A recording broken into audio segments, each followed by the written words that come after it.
Good morning, good afternoon, good evening, everybody. However you happen to be watching and or listening to this, I want to welcome you to another episode of the Gaming Circle podcast. Yeah, that's us. We back. Took a week off, but here we are once again, back at it. We appreciate y'all for joining us. I'm, of course, 2 weeks for him. That's right. Even more. That's right.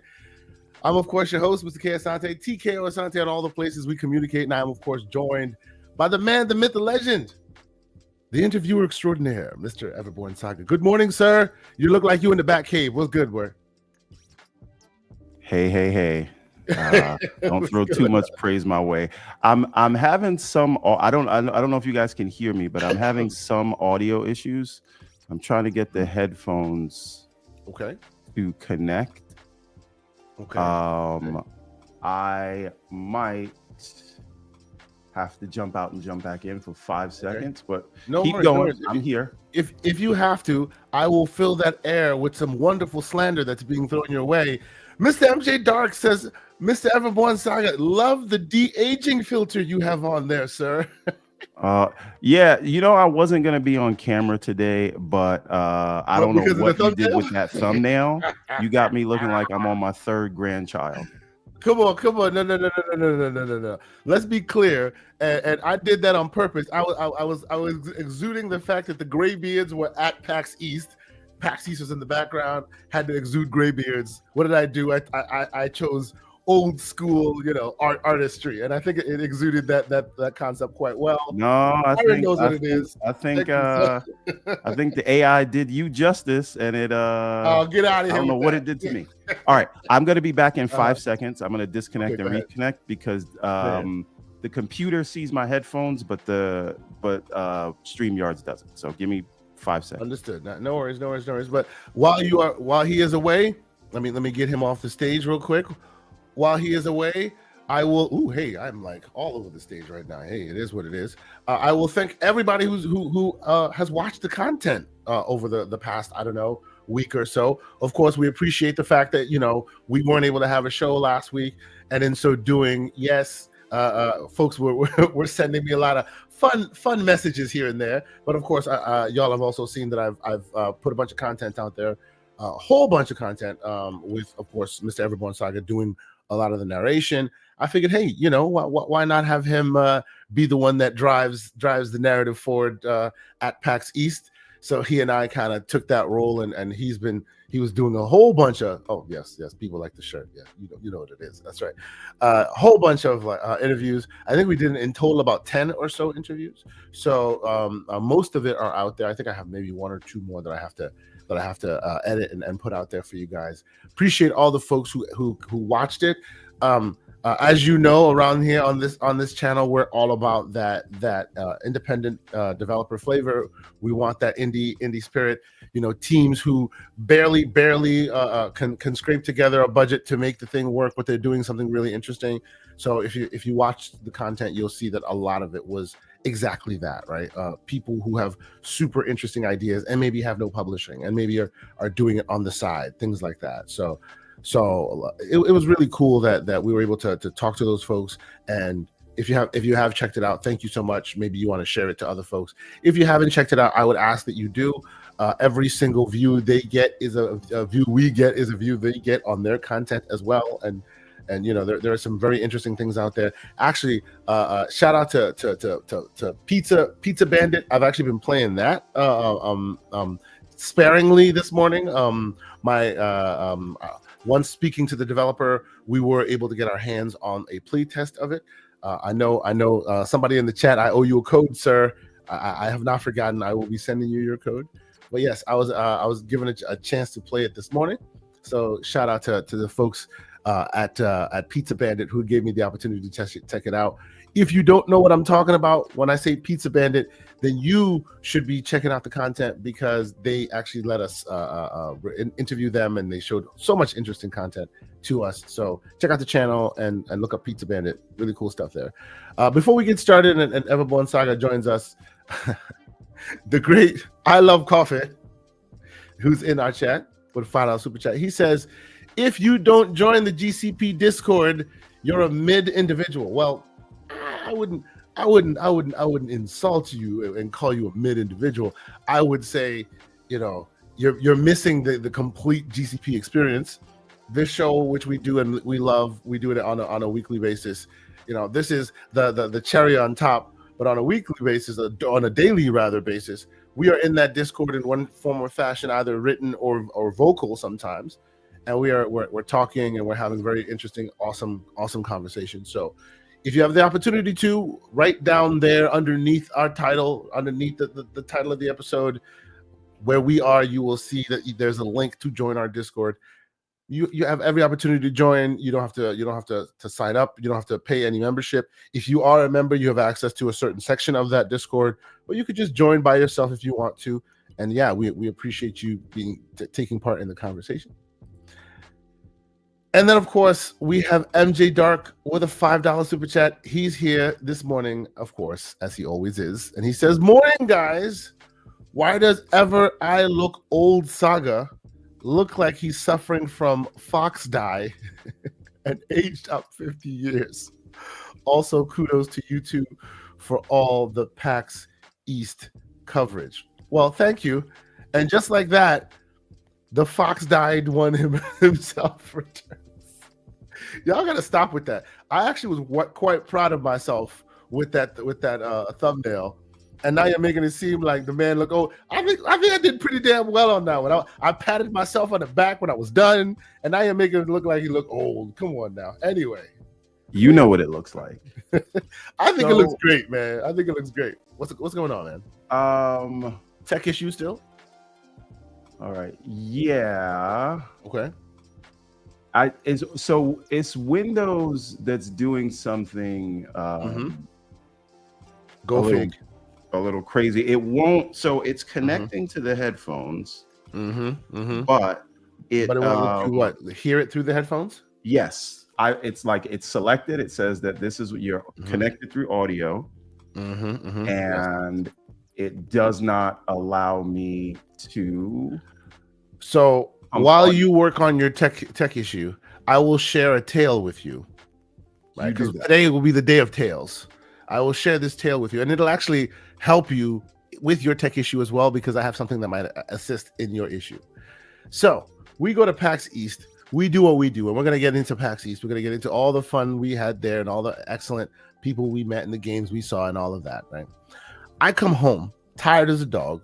I'm so tired. I'm like, okay, it's all good. I'm home. I'm going to do a lot of editing. Now, what y'all may or may not know is a lot of those videos you saw posted were edited and posted right from my phone, which that's not to say I have skills on the phone. That's to say that was a necessary evil, because when I came home and I tried to use my phone, transfer the stuff to my desktop would not log into anything. What happened? Like, it looks like Microsoft servers rejected my authentication. Like, and if you know how Windows works, it works exactly like an Xbox, right? One account that rules them all. It connects to everything. It connects to your OneDrive. It connects to your authentication. Your Windows library. All of that gone. And every time I tried to authenticate myself using it, it would reject it and it would bounce it out. It was just absolutely hilarious to the point where TLDR, I had to wipe my entire machine.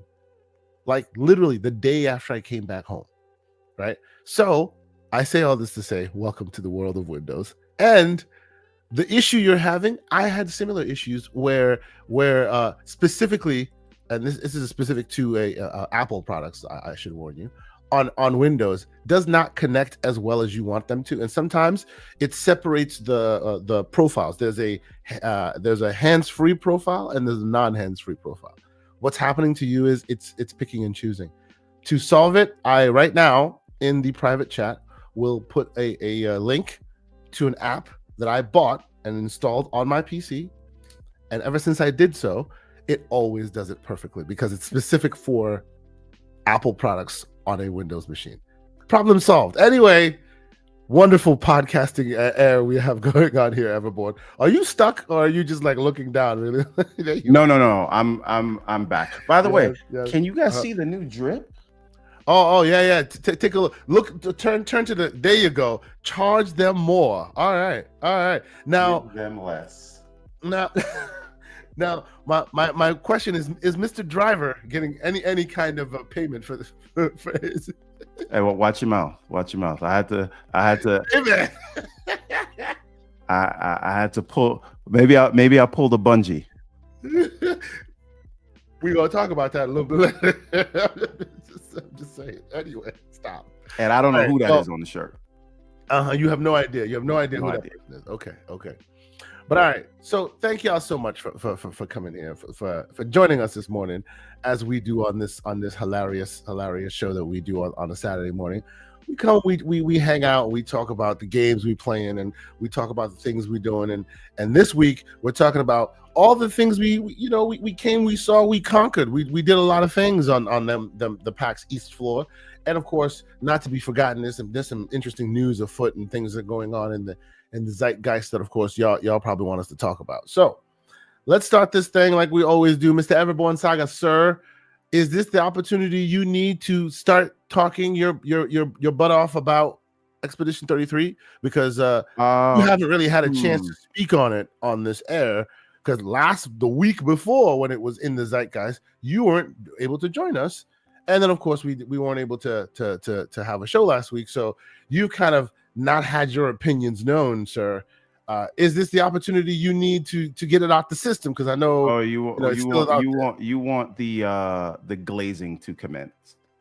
If that is what's going to commence, sir, that is what's going to commence. And by the way, shout out to the great Big Mad Mo, sir. The thing we talked about in them DMs, I've done my research. You will be contacted, sir. I got your back. It's all good, brother. Good to see you. Appreciate you being here.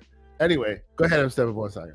So by the way, and shout out to Lord Negatron in the chat. We got to get him to come to the Discord, man. Absolutely. We'll be having some conversations there, bro. There's some great talk. Yes. So I think that firstly, I am about 40 hours in. I have just entered Act 3. Okay. Without spoiling it, I'd ask a yes or no from the chat for those who have gotten far. Do you think once you enter chapter 3, the story gets a little convoluted? It doesn't take anything away from the game. It's the best game. Ending Act 2, so close. Yeah, we've by the way, because Expedition 33 is like a black hole of conversation. Anytime someone brings it up, it turns into a 3-hour line of discussion about tips and tricks and what do you call it? It's just that kind of game.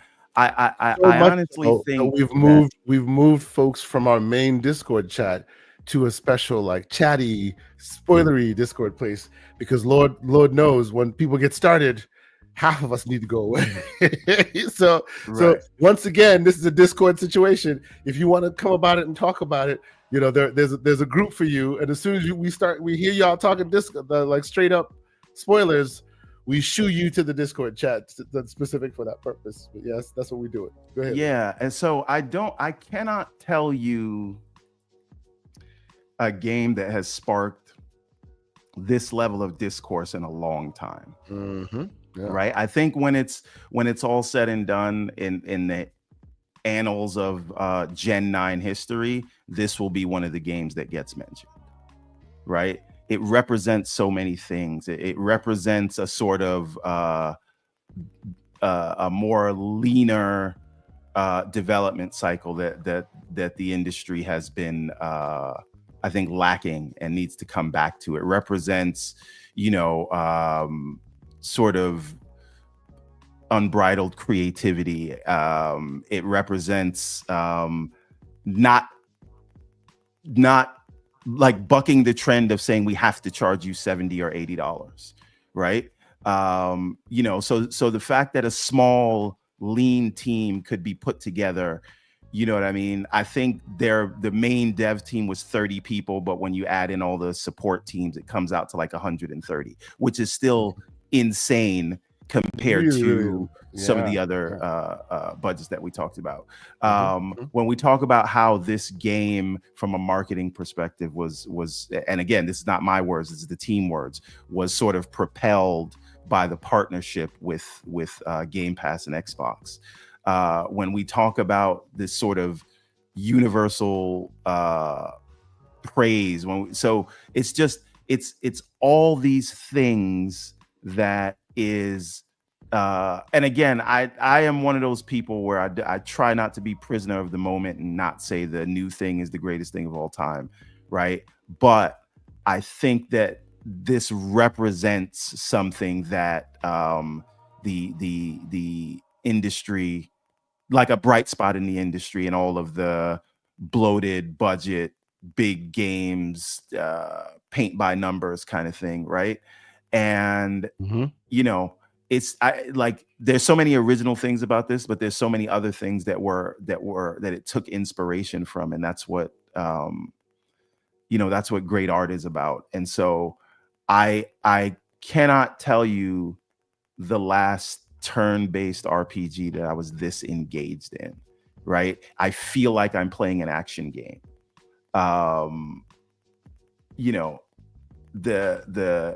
And so can you highlight Aaron's chat? Maybe I misquoted Yes, the numbers. He says 400 actually, people worked on it in total. yes, and let's put that out there. And first off, the great Jesse Norris in the chat. Shout out to you, sir. Great reviewer from the Xbox era. He says over 400 people worked on Expedition 33, and it was funded by the CEO, the CEO's rich dad. An amazing accomplishment, but not a typical indie.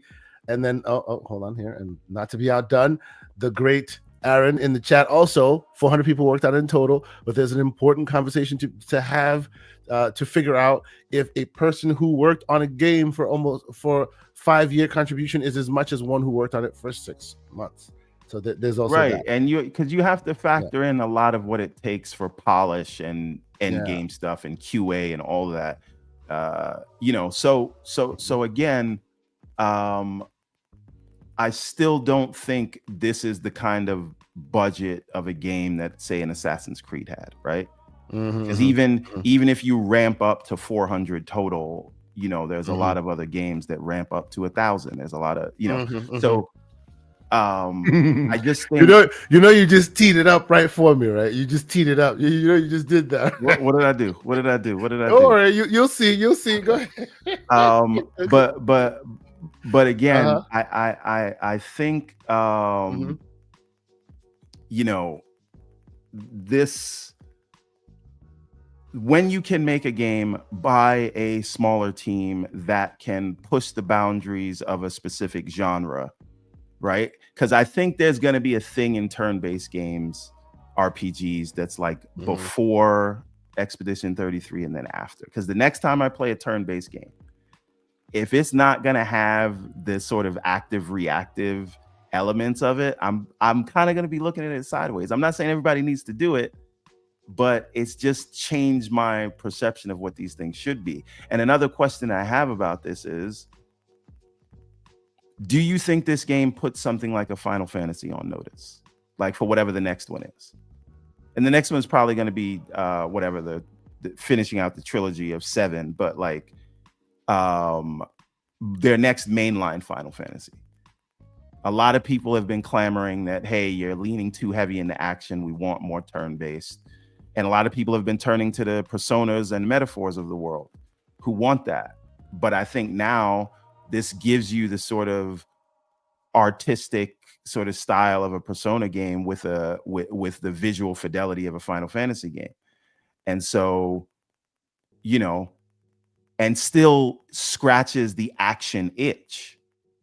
So I wonder if the next Final Fantasy may need to take cues from this, or do they keep going down the 16 action route? So Everborn Saga, I love the line of questioning you're bringing about. It's beautiful.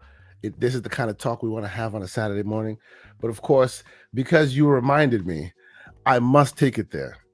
And this is going to be one of those weird episodes where we're just all over the place. So forgive us. We're going to do that. I will, and I have a lot to read. A lot of great people want to weigh in. We're back at it, and people want to join the conversation. So thank y'all. I'm going to read these super chats, but I'll start this off because this game, as much as you love it, as much as I love it, this game brought about us having a very interesting conversation. And I'll put it in the chat right now, and I'll let y'all weigh in, because Everborn Saga, as slanderous as he was with it, it still brings about an interesting conversation. And the question is, I see where. Okay, now I know where you go. For those who have played it, be honest with yourself. In hindsight, was Avowed worth $70?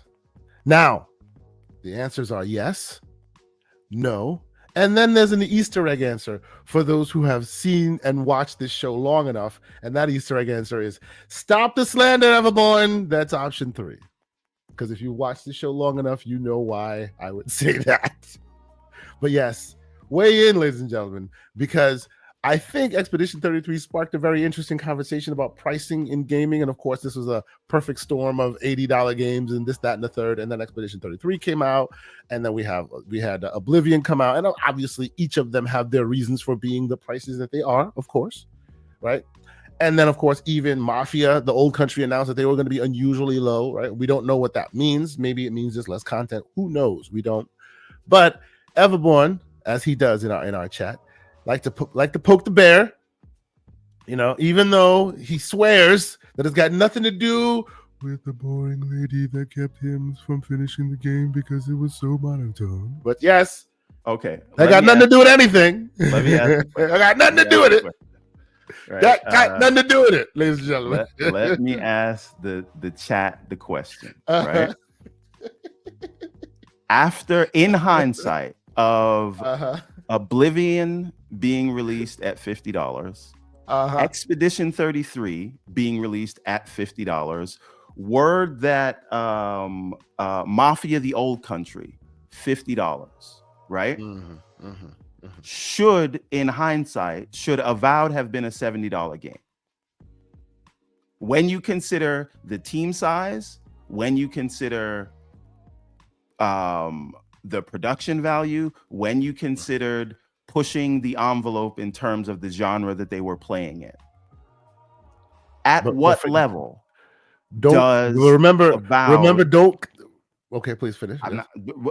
At what level does Avowed, a game that we know does not have the sort of budget of an Assassin's Creed, or the production value of a, say, Ghost of Yote or Death Stranding 2, but wants the same price, should Avowed, in light of all this, and I've given not one, I'm not saying because Expedition 33 did it, I mentioned 3 games at $50, I mentioned 3 other games at $70. Which one do you think Avowed belongs in? Which price category? And again, I bring this up because, once again, as I said at the beginning, also consider, last thing, and I'm so sorry, Kay.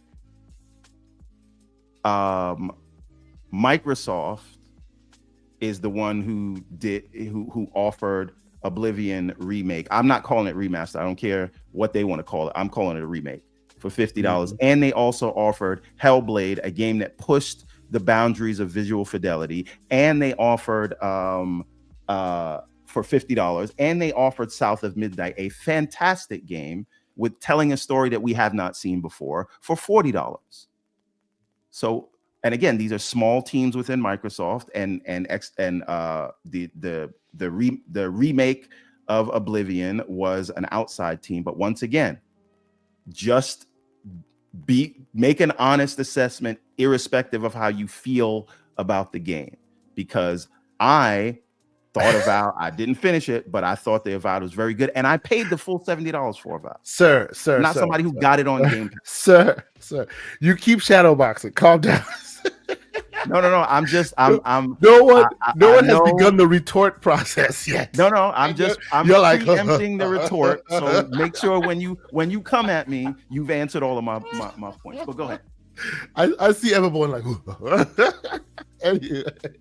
so look, I bring it up because at the top of this conversation, I said it is a very interesting line of questioning that you bring. Right? It's a very, very, very interesting line of questioning that you bring. See, I'm not the only one that sees it. Man, it's bobbing and weaving over here. I haven't even thrown a punch yet. What's going on? Anyway, so it's a very all of those interesting were line for of one questioning. specific person in the chat, and I'm waiting for him to show up. So while a very interesting line of questioning, right?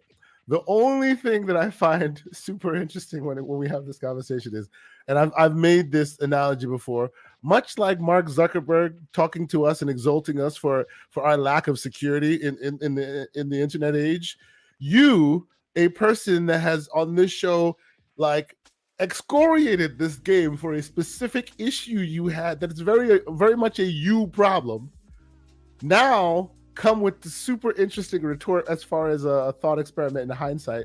And yes, it is valid. And yes, it is righteous. And yes, we will adjudicate as we are. But still, I find it interesting that the man who was sitting here literally ripping the game to shreds because it was so boring and the way that the lady does, now all of a sudden it's like, oh, the game shouldn't have been $70. I'm just saying. It's just me. I'm just saying. But we're not going to let that hold us against it. We're not going to let that stop us from having the conversation because, like I said, you are absolutely right in that it brings about an interesting conversation, right? It does. And of course, Erodimus is here to remind us that hindsight is always 2020. I agree with that. I agree with that. But still, it is interesting that even Take-Two of all companies who's all about their dollars, as we know, would come out and bring interesting pricing while others are kind of stepping into the proverbial mud with their higher priced games, right? And setting new standards. So it is an interesting time we find ourselves in that that this is what we're seeing, all over the place. Aaron says, also remember huge difference to work within Microsoft and Xbox / Bethesda compared to Sandfall / Kepler's relation, where the latter pretty much decided the 50 price over coffee. Yeah, exactly.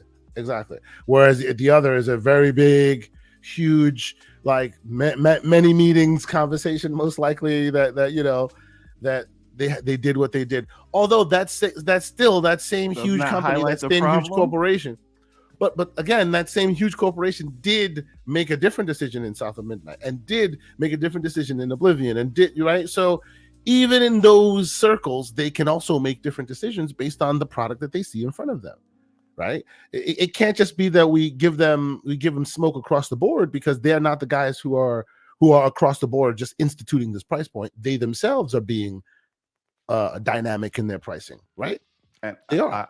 I also want to add to what I am saying. This takes nothing away from Avowed, and I think you should absolutely play it. I think if you have Game Pass, it is a no-brainer to play that game. It is great. It is fun.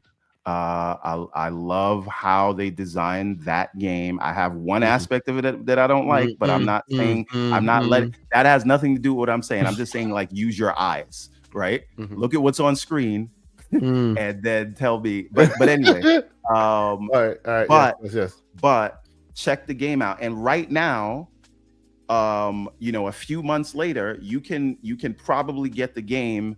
I think you definitely don't have to pay $70 for it today. Yeah, right? Good deal. You probably paid sub $50, sub $40 for that game, and I think it's absolutely worth it at that price. So play Avowed. This is not slander towards Avowed. This is slander towards Avowed's pricing in hindsight.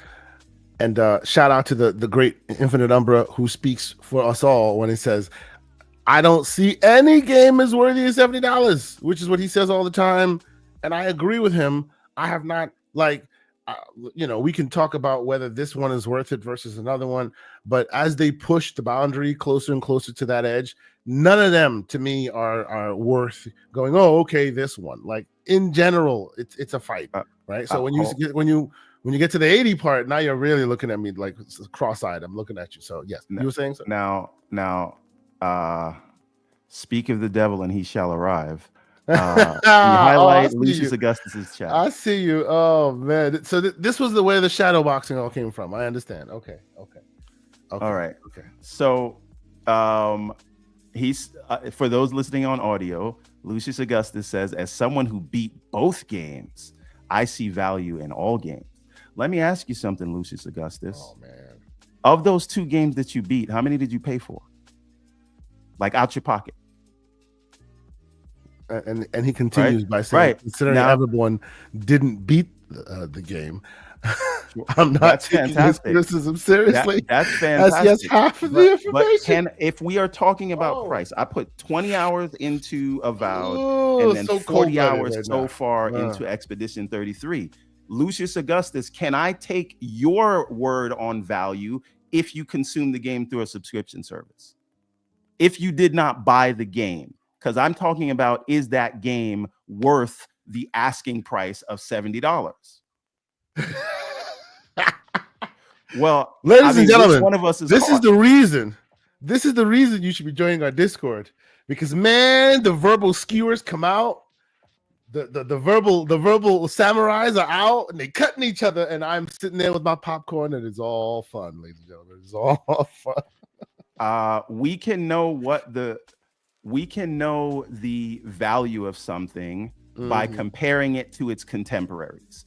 And do you have eyes, and do you believe the production value of a Assassin's Creed or Ghost of Yotei or Death Stranding is up to the production value of Avowed? That is a clear yes or no question, right?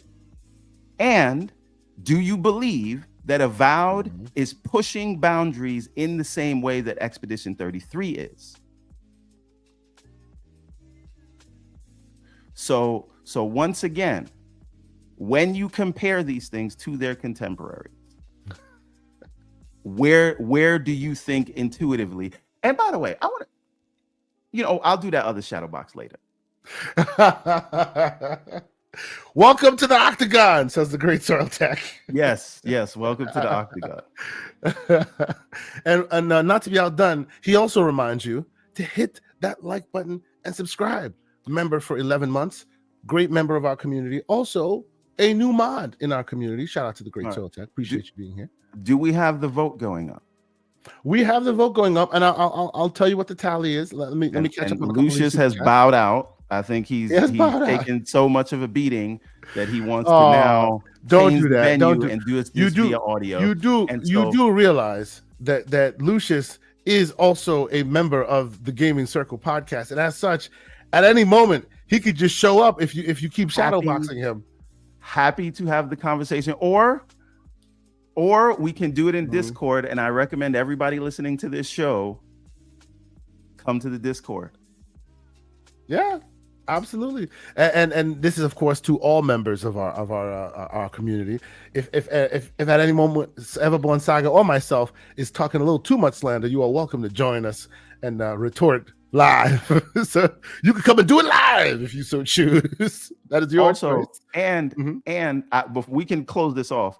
Let's just understand that the reason I didn't finish Avowed is because better games came out, like Expedition 33, that happened to be only $50. But you see?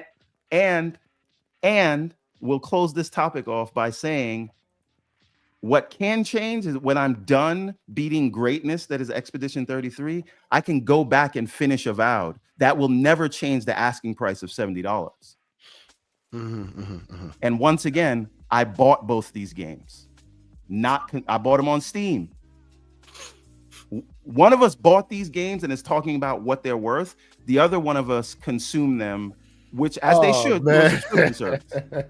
So I think one person. How are you gonna do more standard? How are you gonna do our chat like that? Huh? Come on, man. The man can't be on the stage and retort on his own, and you sitting there taking his knees. No. Listen. I'm not taking any knees. Lord help us. Anyway, listen, we're gonna do the voice to voice either here or in the. Oh, he's coming. Oh, ladies and gentlemen, because this is the show we have, and Koofy Cat can't be denied. Ladies and gentlemen, it is the elusive one. I do not like the premise. I do not enjoy the premise that simply because you play something via a subscription service, and I'm going to attack you immediately after saying this. So just because you buy something off, you play something off a subscription service that I pay for, that I see the value in, that somehow that makes my opinion less valued than Everborn frivolous spender saga. Let's get into that. The man who has Game Pass and yet decides that it's okay for him to spend $60, $70, $80, $100 day one for games that he barely even knows that he wants to play. And then he wants to come at me and Avowed for the value that they're trying to provide. Meanwhile, I'm gonna stop. I'm not, I had to hold myself back. I had to remember that we are in proper spaces. So let me. All right. Okay. Anyway, this man who spends all of his money buying guys, games immediately and then playing, and then no. Wait, hold on. No, this is important. This is very important. Very important. 1 second, Lucius. 1 second. Very important. I have a business thing that has come downstairs. I have to go deal with that. So you guys continue. I will be back. Super important thing I got. Okay. So the person who buys his games day one, doesn't play them, to only run around and play like Metroidvanias that came out 3 years ago. All right. This man is talking to me about value. Meanwhile, he's the one who spent the money, mind you. Right. So you're out here spending money frivolously, not taking into consideration what games might be good for you and what you might see the value in. You're just out here spending money. And then you're coming back, playing the game at 2 o'clock in the morning and saying this character has a voice that doesn't whatever, but you ignore, mind you. But the voice is monotone, Lucius. Mind you, I cannot stay awake at 2 o'clock in the morning because the voice is monotone. Mind you, when he was playing the game, he was on that glizzy like everybody else. He was talking about how great the combat is, how free it is to be able to like choose your classes. And how beautiful it is. The skybox is beautiful. Oh, did you go into the place where like I had to find some of these expeditioners that went to the whatever? That cave was beautiful, X, Y, and Z. We talk about how the exploration is fantastic, moment to moment. You find one piece of treasure chest. Oh man, this is so cool. You fight 6 people around the corner. You find another treasure chest. You find a big boss. You find like it's all about finding things. It's all about exploration. It's all about that, right? So I just want to get that off, right? Go ahead, sir. Let's not. How was your Wheaties this morning? I imagine it tasted quite good. I was playing Marvel Rivals. I was enjoying myself, only to be only to be slandered from a chat. I understand. It's crazy. But let's not even talk about Avowed, right? Because this is a question about what people see value in, and obviously, just like Umbra, I've always touted that $70 games are not worth it, not because the value that you get time-wise or anything else, but in the same way that I put a lot of criticisms towards Mario Kart World asking $80, you are now setting a new precedent, right? And if you're going to set this new precedent, there should be a few games that make us feel as if that precedent was set for a reason. And I think I can speak for a lot of gamers when I say that I don't see where the $70 is going, right? And I think that you as a consumer should be able to choose whatever value that you want. If you want to pay $70 for a game, that's fine. If you want to go to a subscription service, that's fine. I don't, and we've always said that it's completely okay how you choose to engage with the game. So I find it funny that Everborn Saga wants to use his large bank account and his frivolous spending as a way to be able to throw shade toward people who choose that the man returns. Exactly, perfect timing too. To throw slander at other people. Meanwhile, he's the person who should be asking themselves about value is yourself, Everborn, because you are the person buying these games for $60, $70, $80 straight up day one. You're buying premium versions of the junk. Meanwhile, you're not playing them, and you have the audacity to come around to me as somebody who played the game for 100 hours. I see the production value because once again, we disagree with what production value is, right? You see production value as cutscenes, as this is like a cinematic moment. I also understand that like a lot of people see it that way, but I don't see production value simply as that. I look at the skybox, I look at the lighting, I look at everything that I experienced through the game, and then I ask myself, is this game that I've experienced, that I've gone through, worth the $70 pricing point or the subscription that I actually paid, right? And I came to that conclusion as somebody who played Avowed multiple times. I thought to myself, wow, Avowed is a great game. And I also think to myself, wow, Expedition 33 is a great game. And I also think to myself, wow, Assassin's Creed Shadows is a great game. It's not perfect, right? Obviously, there could be things that can be worked on X, Y, and Z, but I'm not going to nitpick and attack these games simply because of their price point. Because at the end of the day, price point is only something that exists day one, right? So okay, one second. 3 months, those I'm things ready are to $10. retort whenever you guys let me. So Absolutely. if you Everborn Saga truly cared about value and cared about your money, then you would only buy the games that you actually want to play day one, rather than doing what you actually do, which is buying everything. See, and then Koofy Cat, you need to be careful, Koofy Cat. Because of your emotion, because of your fire, you are giving away your position. See, Lord Negatron got you figured out. He says, "All confirmed." No, he works. I don't work for any of these companies. Where I work is way more boring. Trust me. Like, way more boring. But I'm letting you. The only reason why I bring all of this stuff up, if we're talking about the value that an individual sees, I'm simply claiming that Everborn Saga is probably the worst messenger to be able to talk about this. Outside of the fact that he's been, I called him the Mark Zuckerberg of security. It's outside of the fact that you have been intentionally trying to find every single situation that you possibly can to throw Avowed under the dirt for the past few weeks. And now you come with this argument about, well, let's talk about the value of Avowed versus something else. Listen, man. Feel however you want to feel. Man. Do whatever you want to do. I'm not telling you not to feel that way. But don't come at me talking about value when if what value actually means is that you care about your dollar, right? Then I would ask Everborn Saga to stop spending his money frivolously and only buy the games that you know for a fact, hey, I think I'm going to like this game, in comparison to buying everything. You bought Monster Hunter. How long have you played Monster Hunter for? Not a single hour. Okay. You did you also buy Assassin's Creed Shadows? I'm pretty sure Absolutely. You did. How long have you played that? 0 hours. Okay. How long have you played any Metroidvania in the past month? Maybe 100 to 200 hours. 150, 200 hours. Okay. All right. Mic drop. Okay. And with that, you have silenced him. Everborn no, you haven't silenced me. No. You have silenced Lucius. Okay. He has went on silent. Well, Everborn Saga, I want you to retort. I do, and there's a lot to retort. So let me make it very clear. I'm not really arguing against Everborn here. I'm trying to get the chat on my side more than anything. He's trying to win the chat. Because we've already had this conversation 2, 3, 4 times in the Discord, and we're going to continue to have the conversation. It's not going to go away. But I'm just trying to win the chat here. So, Lucius, real quick, I will let Everborn retort. Aaron says, you can't argue with the man when he's on important business. Not cool, Lucius. Everborn gave you a fair debate. Just saying. Well, what am I supposed to stop until he comes back? He knows what I was going to say. I've already said it before. Right?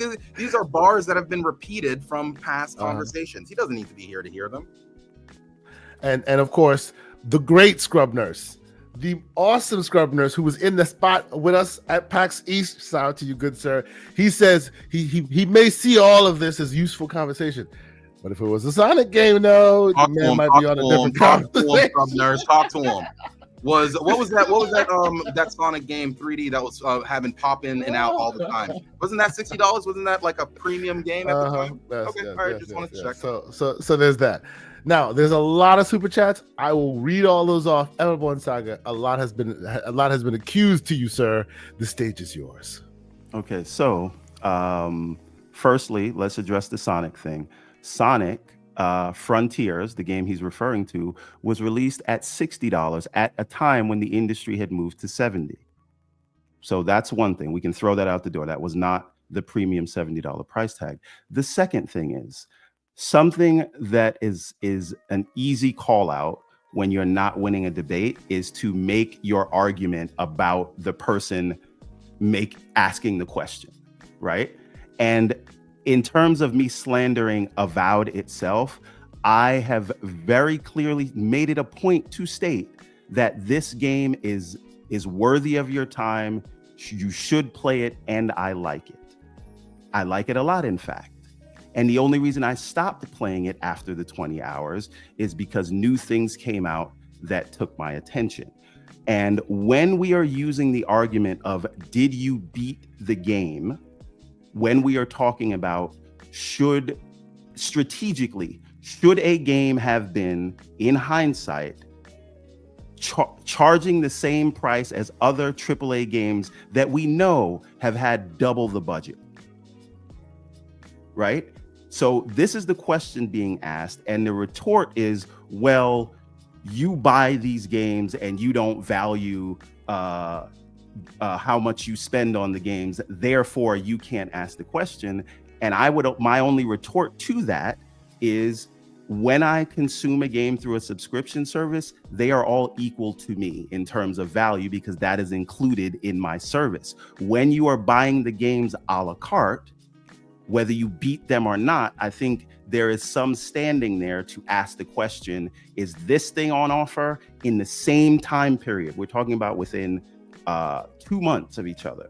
In the same time period, we have this thing and we have that thing. And we can look at the size of the teams. We can look at what we know about the budgets of the games. We can look at the scale of the production.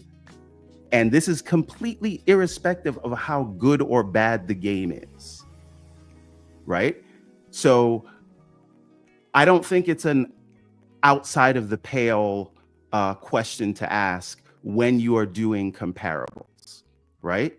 You can, because the reason we are told games charge a certain price is because production values have gone up.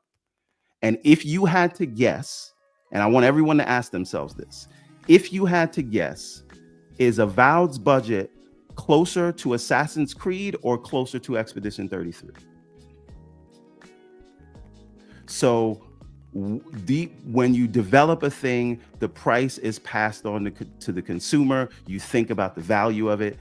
And I am only saying that we look at Avowed and we can all see with our own eyes that this thing probably had a certain budget, so it had to work within certain constraints in terms of cutscenes, in terms of animations, you name it, right?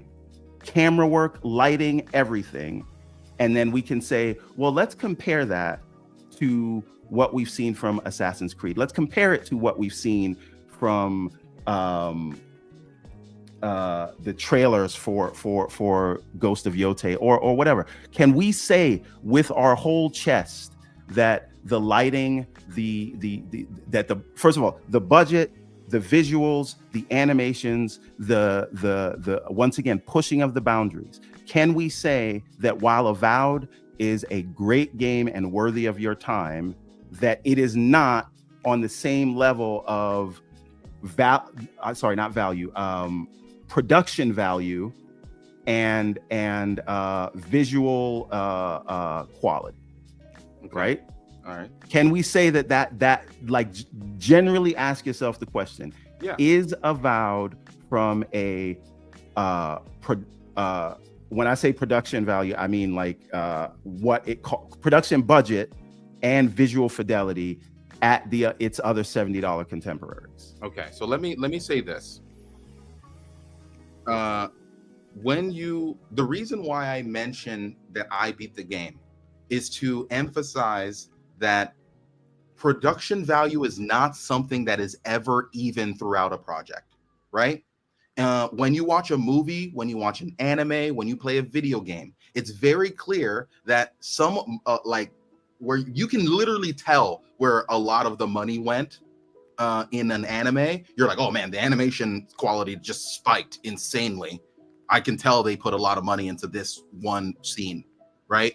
Same thing with the movie, right? The movie starts, it doesn't start whiz bang, right? It gets you connected to the characters. It gives you a good setting. And then near the end of the game or near the end of the movie, that's when all the explosions and all the sex and everything else that makes the movie exciting, the crescendo of it all really happens. So if you leave a movie 20% in and then say the production value of that movie was not good, I'm not going to trust the words that come out of your mouth, because it is very difficult to be able to believe that the production value in any piece of medium is spread evenly throughout that entire medium. And it just isn't. It never is. So when I say, hey, I've beaten Avowed, that is an indication to you to say what was in Avowed near the end of the game that wasn't in the beginning of the game that makes you think that the production value went up, right? I think that the middle and end of Avowed has a higher production value than the beginning of Avowed. And the beginning of Avowed is just getting used to stuff. Now, does it have the cinematics and everything else that you would expect from other games? No, but that doesn't mean that the value that they put, the work that they put into that thing, the amount of time that it took, because Avowed also took a lot of time to be able to release, right? It took like 6-7 years in comparison to the 5 that they were planning for it to do, because they did a bunch of changes in the middle of the production. All that costs money. I am not saying that you should or shouldn't spend $70 or whatever at any game. But what I am saying is that it's very clear that production value is not something that is evenly distributed inside of an artistic medium. And when you only engage with the first 20% of that thing, and then say that the production value was not up to snuff, I'm not going to take that reaction seriously.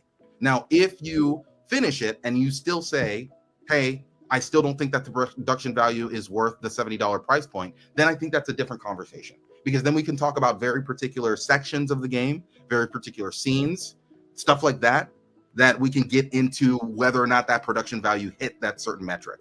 But if you only left at the beginning of the movie, I'm not going to trust your opinion about how good the movie was. Once again, please reply, and then we'll get to the super chats. Go ahead. Okay. So once again, are you telling me that they have updated the animations, the lighting, the motion capture, the cinematic camera work of the game, and they've increased the team size as you've passed the first 20 hours of the game? So they're giving you sort of they held back on their lighting and production value in the first 20 hours. Then it switches. Then it switches when you get to the rest. It's a completely different game. It becomes on the level of Death Stranding 2. I'm telling you, get to hour 25, because I'm on hour 24. If once again, I don't think that the metric of whether or not something should ask for the premium price point, if it's a what's the equivalent, Michael Bay movie, right? Mm-hmm. Right? You don't have to be like, well, this movie wasn't worth watching because it didn't have as many explosions as the Michael Bay movie. There are different ways to express that money and to use that to be able to make you feel as if it is a much better experience. I'm letting you know that the lighting near the end of the game and a lot of the places that you're in, I can almost guarantee you that place took more. As a person who also finished the game, I agree with Lucius that it is on the level of Death Stranding. No, but that's no. The point is you can see that they expend their budget. They use their budget where it was a sprint. It was a marathon, not a sprint. And you can tell that towards the end, the bombast was everywhere. Right? Yes. If you didn't see it, you missed some of that. That is the fair point. Yeah, and to be very fair, once again, I go back to my previous argument. It does not need to be a Michael Bay level of whatever for us to be able to say that it has high production quality. It doesn't need to have a certain amount of explosions for us to be like, oh, whatever. I'm using movie thing. It's the scope and scale we're got talking about. And it's also the game took 6-7 years to come out rather than the 5 that it originally did. So it was significantly more expensive than they were initially planning. I am not making an excuse towards the specific price that they chose to buy it. I just don't like this argument of if something doesn't hit the particular visual fidelity of an Assassin's Creed or anything else, that it can't charge the premium price point because the player can't see the value in that thing. Okay. Now I see Lord Negatron is in the chat. Negatron is in the chat. You said the wind-up was coming. It's not a wind-up, it's a rope-a-dope. Lucius, Oh boy. should Mario Kart 8 I knew he was going there. be $80? I knew he was going there. You know why this is a different I argument? knew he was going there. Because we've already gone through this in the Discord, so I already know the answer. The difference between hey, here's the current premium price point, whatever that is. It used to be $60. It used to be $70. Now it's $80 because a bunch of other companies are planning on doing that shit as well, right? When games were $60 and we were okay with those games being $60, when a game came out at $60, you would talk about the quality of that game or whatever, right? When 2K decided to make their game $70, that NBA 2K game, right? A bunch of people complained about that. We didn't go to those people and say you shouldn't complain because 2K is now asking you for more than the premium price point, right? It is not asking for the premium price point. It is now setting a new standard above and beyond what the current industry is located at. And in the same capacity, you see what you're doing, Everborn? In the same capacity, Mario Kart World is asking for above the price point, above the number that the standard industry is asking for the premium price point. Thus, I and everyone else can give a certain amount of smoke to Mario Kart World, not because it's not a good game. Nobody said it's not a good game. People are saying, what are you giving me that makes this new premium price point worth it for me, right? And if they say, hey man, I'm just going to charge you this $80, suck it up, that is an answer. But you can't come at me for asking the question when it was appropriate to ask the question when 2K increased their prices, and it was appropriate in the 360 era when games went from $50 to $60. It was appropriate to ask, hey, you are going above the premium price point. So tell me what I'm getting that makes it, because people don't complain about the premium price point at some point. People may complain about $80 right now, but in 2 years when everything's $80, people are just going to suck it up and buy the game most of the time, right? But during a period where a company is asking to go above and beyond the premium price point that the industry stands for, I don't think it's an egregious thing to ask, what are you giving me to be able to make that worth it? So in retort, you pointed out how many Metroidvanias I've played in the last month, right? I just played a game called Something Monk. We talked about it 2 weeks ago. That's the last one I played. But let's go back to Blasphemous. This is a game that I put more time, Blasphemous 2, I put more time into that game than you put into Avowed, right? Without that, how long did you play that game? Over 80 hours. Okay, you still don't get me beat. Yeah, You're close. but you don't got me beat. So now a game that has given me near 90 hours of gameplay, and we listen, if we count because I played 1 and 2 at the same time, then we're talking about a higher number. But Blasphemous 2, because it has very high artistic value, right? Because it has great play mechanics. It has good 2D animations.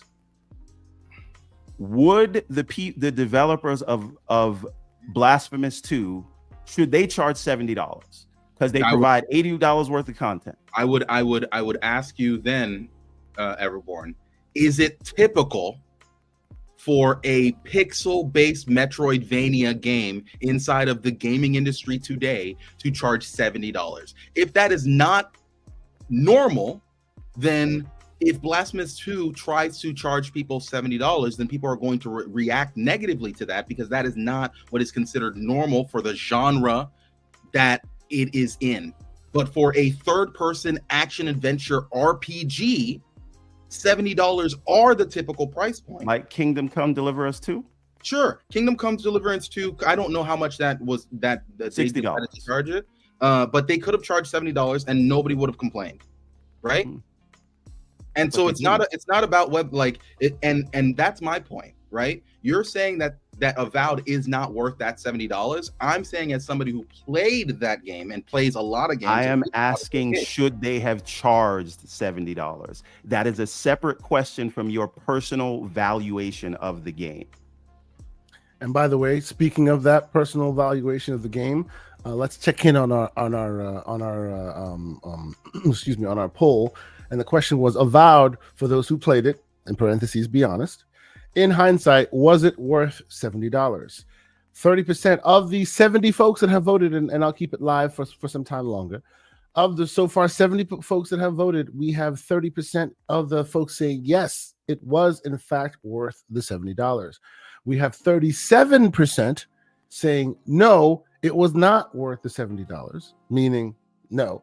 But I would argue that combining the Stop the Slander folks and the yes folks overshadows the no folks. A no, I would say a no. If you really felt that this game was not worth it, you should vote no. You should not vote Stop the Slander Everborn, right? So you feel the way that you reportedly, not to say that you feel this way, but it is to say that like you question the valuation of this product, right? I need to clarify this, because I feel like we're getting lost as to what the question is. He's asking the question. It's not saying that he's making a statement. He's asking No. Hold on. But let's answer the correct question that I am asking, which is, should they have charged 70 in light of these other comparables? Not is it worth 70? Should they have charged 70? Sure, absolutely. When you have it's these worth whatever they can charge. So the question is, should they have charged it? Being that there are now competitors in the market that seem to be on that level but charge less. And here's, so in hindsight, should they have charged less? Capcom charged people $70 for Monster Hunter. What's that? It's not Rise World. What is it? The new one. The newest Monster Hunter. I don't remember the name right now. But they charge people $70 for that new Monster Hunter. Don't get me wrong, it's a Wilds. But Wilds, there it is. But bro, that game is hella broken, insanely broken, super broken as a game. Not a good product, right? And yet I'm not hearing people say like, oh, should Capcom have sold this super broken product for $70? Avowed was a well-made, good product. Day one wasn't like, outside of my very particular, very weird configuration situation that I have no idea what was causing the issue. People were not having huge crashes, constant problems, insane frame rate issues, like textures not loading inside of Avowed. It was a good, solid product day one for the $70 that you got. Meanwhile, there are a bunch of games that are very fun by these really big companies that are hella broken. But I never see us having these conversations about these games. And I'm going to throw a little slander in here. This is also a game that Everborn has bought for and has not played, so he doesn't know how bad the quality of it is. But it really does surprise me that we are having this conversation about Avowed, a game that was very good. Sure, it wasn't the most cinematic experience thing of all time, but I mention it again, I don't see that as the pure value judgment of whether or not a game is worth the $70 price point. And a lot of things inside of that come into my mind in the equation. If you disagree with that, I completely see why you would disagree with it. I also think that, most games aren't worth $70, period, right? But like, if we're just talking about, can someone ask the current premium price point, no matter what that is, for a product like Avowed that had the many things that I have stated about it before, plus it was a well-running, good-looking game? If we are questioning that, I would ask, why are we not questioning all these games that are super broken, that have all these issues? Like we are making the enemy out of a game that's actually pretty damn good. So like once again, it was like a bad example. Listen, whataboutism aside, and I know you said I bought the game and didn't play it. The reason I got this game, I've never played a Monster Hunter game, is because my nephew is on my family thing, and he put 200 hours into this game. Oh yeah, bro, and he loved it, and he sees the value. I think you would really like Monster Hunter. This is the type of person that you are. Like, you would just finish the story and move on with your life. But there are 14 different weapons, and I know that you like big swords. And pause. Hey now. Listen, pause. Yeah, y'all. Hey, whoa. That's a conversation between y'all two, my friend. Hey, I know nothing about that. Hey, yo. Hey. But he just whenever he played Elden Ring, he just loved choosing the biggest weapon that he can to attack enemies with. This is something that gives you that level of build diversity, and Monster Hunter is a great experience. It's just the fact that this thing is so insanely broken that I'm surprised that we aren't having a conversation about games like this in comparison to a game that was a very good whataboutism, right? This has like, I didn't even use Monster Hunter in my case study, and you're like, why are you worried about Avowed? Monster Hunter's doing this. This is CNN level, like what about? But go ahead. All I'm saying is games that deserve way more of this smoke, if we're actually talking about the value that you get day one from a product, because like most likely all of these games are going to be on some form of super sale at some point, right? So the value that we're talking about is day one value. And if we're having a conversation of day one value, I am simply surprised that we are having that conversation on a game that is a well-made product that gives you plenty of things to be able to be happy about, and not the games that are fundamentally broken, or the $70 re-releases, rehashes that PlayStation, or and I understand the whataboutism is crazy right now, but I am simply trying to understand why Avowed is your target. Well, you know why. Because no. I can tell you exactly why Avowed is my target. I look at the comparables, and someone said I was conveniently leaving out Demand. I am absolutely considering Demand. And Monster Hunter is a storied franchise. They charged $70. Monster Hunter, Ghost of Yotei, Assassin's Creed, all of these are franchises that have a well-known and established audience. Right? Ghost of Tsushima was $60, which was the premium price at the time. And it was a new IP. But I'm talking about the new one coming out, Ghost of Yotei. I understand that. I'm simply saying, I don't look at $60, $70, $80. I look at what is a premium price point versus what's not, right? Okay. And if Ghost of Tsushima was at that premium price point at a new IP, and we had no problem with it being at that premium price point at that new IP, why do we have a problem with Avowed, a new IP? You are framing this as a value discussion, and I am asking a strategic question in light of its peers. Should Avowed strategically have charged $70? And then, so that's the main question, and you, I feel like, are making it about value to you. But that's not the question that I'm asking. And Slow-Mo said in the chat earlier, I can't find it in the chat, I wanted to highlight it, value is subjective. The market will decide what it is worth. And if we are going by that definition, how well did Avowed do in terms of sales versus Expedition 33? Unfortunately, we don't know the exact numbers, but what we do know is when we looked at Circana, Avowed was like in the top 10 for when it released. And we saw that it did relatively well on Steam. It got like in the top 20 of most sold on Steam. And it also near as high as Expedition 33, but sure. And it also games on Game Pass. And it also was on the top sold on Xbox games as well. And that doesn't account for any Game Pass stuff. That is only purchased products on Xbox.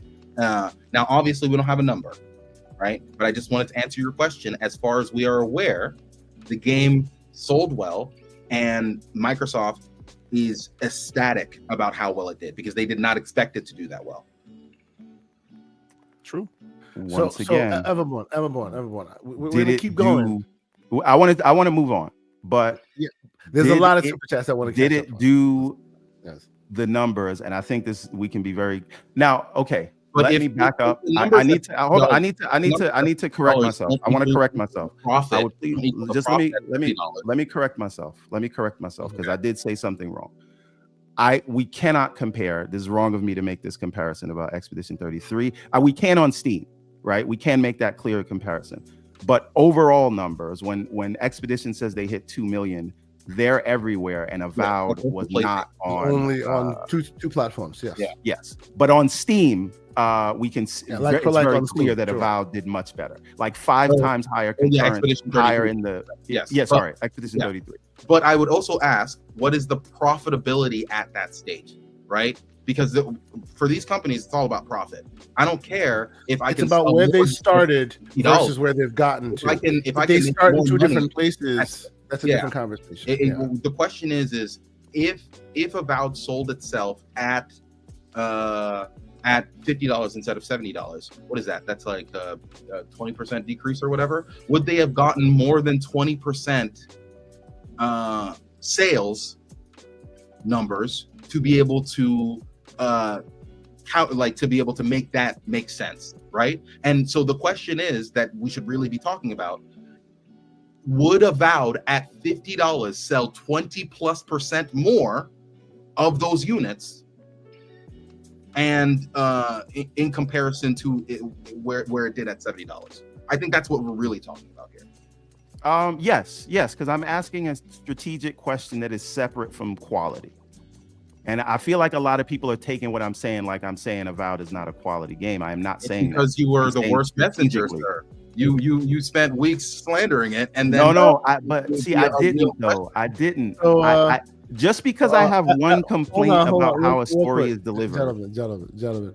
I think Aaron may be speaking for the chat and saying, "Oh, damn, I fell asleep. My bad." Lucius is still trying to win this debate. Yes. On that note, let's get to the First super chat. I already won. We know how you feel. Oh my God. We'll continue this in the Discord because we've been on this for an hour. So, ladies and gentlemen, this is what we get in the Discord.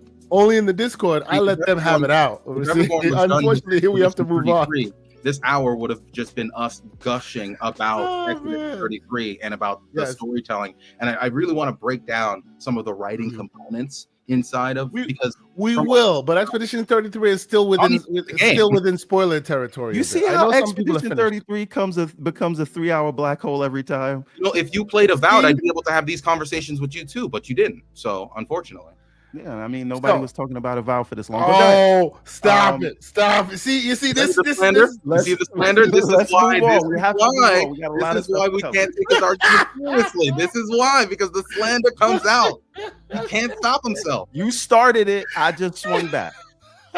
Sir, why am I even here? The reason why I'm here is because you started shadowboxing looking for a partner. I showed up. I showed up as the dance partner. All right? And I appreciate you for it, sir.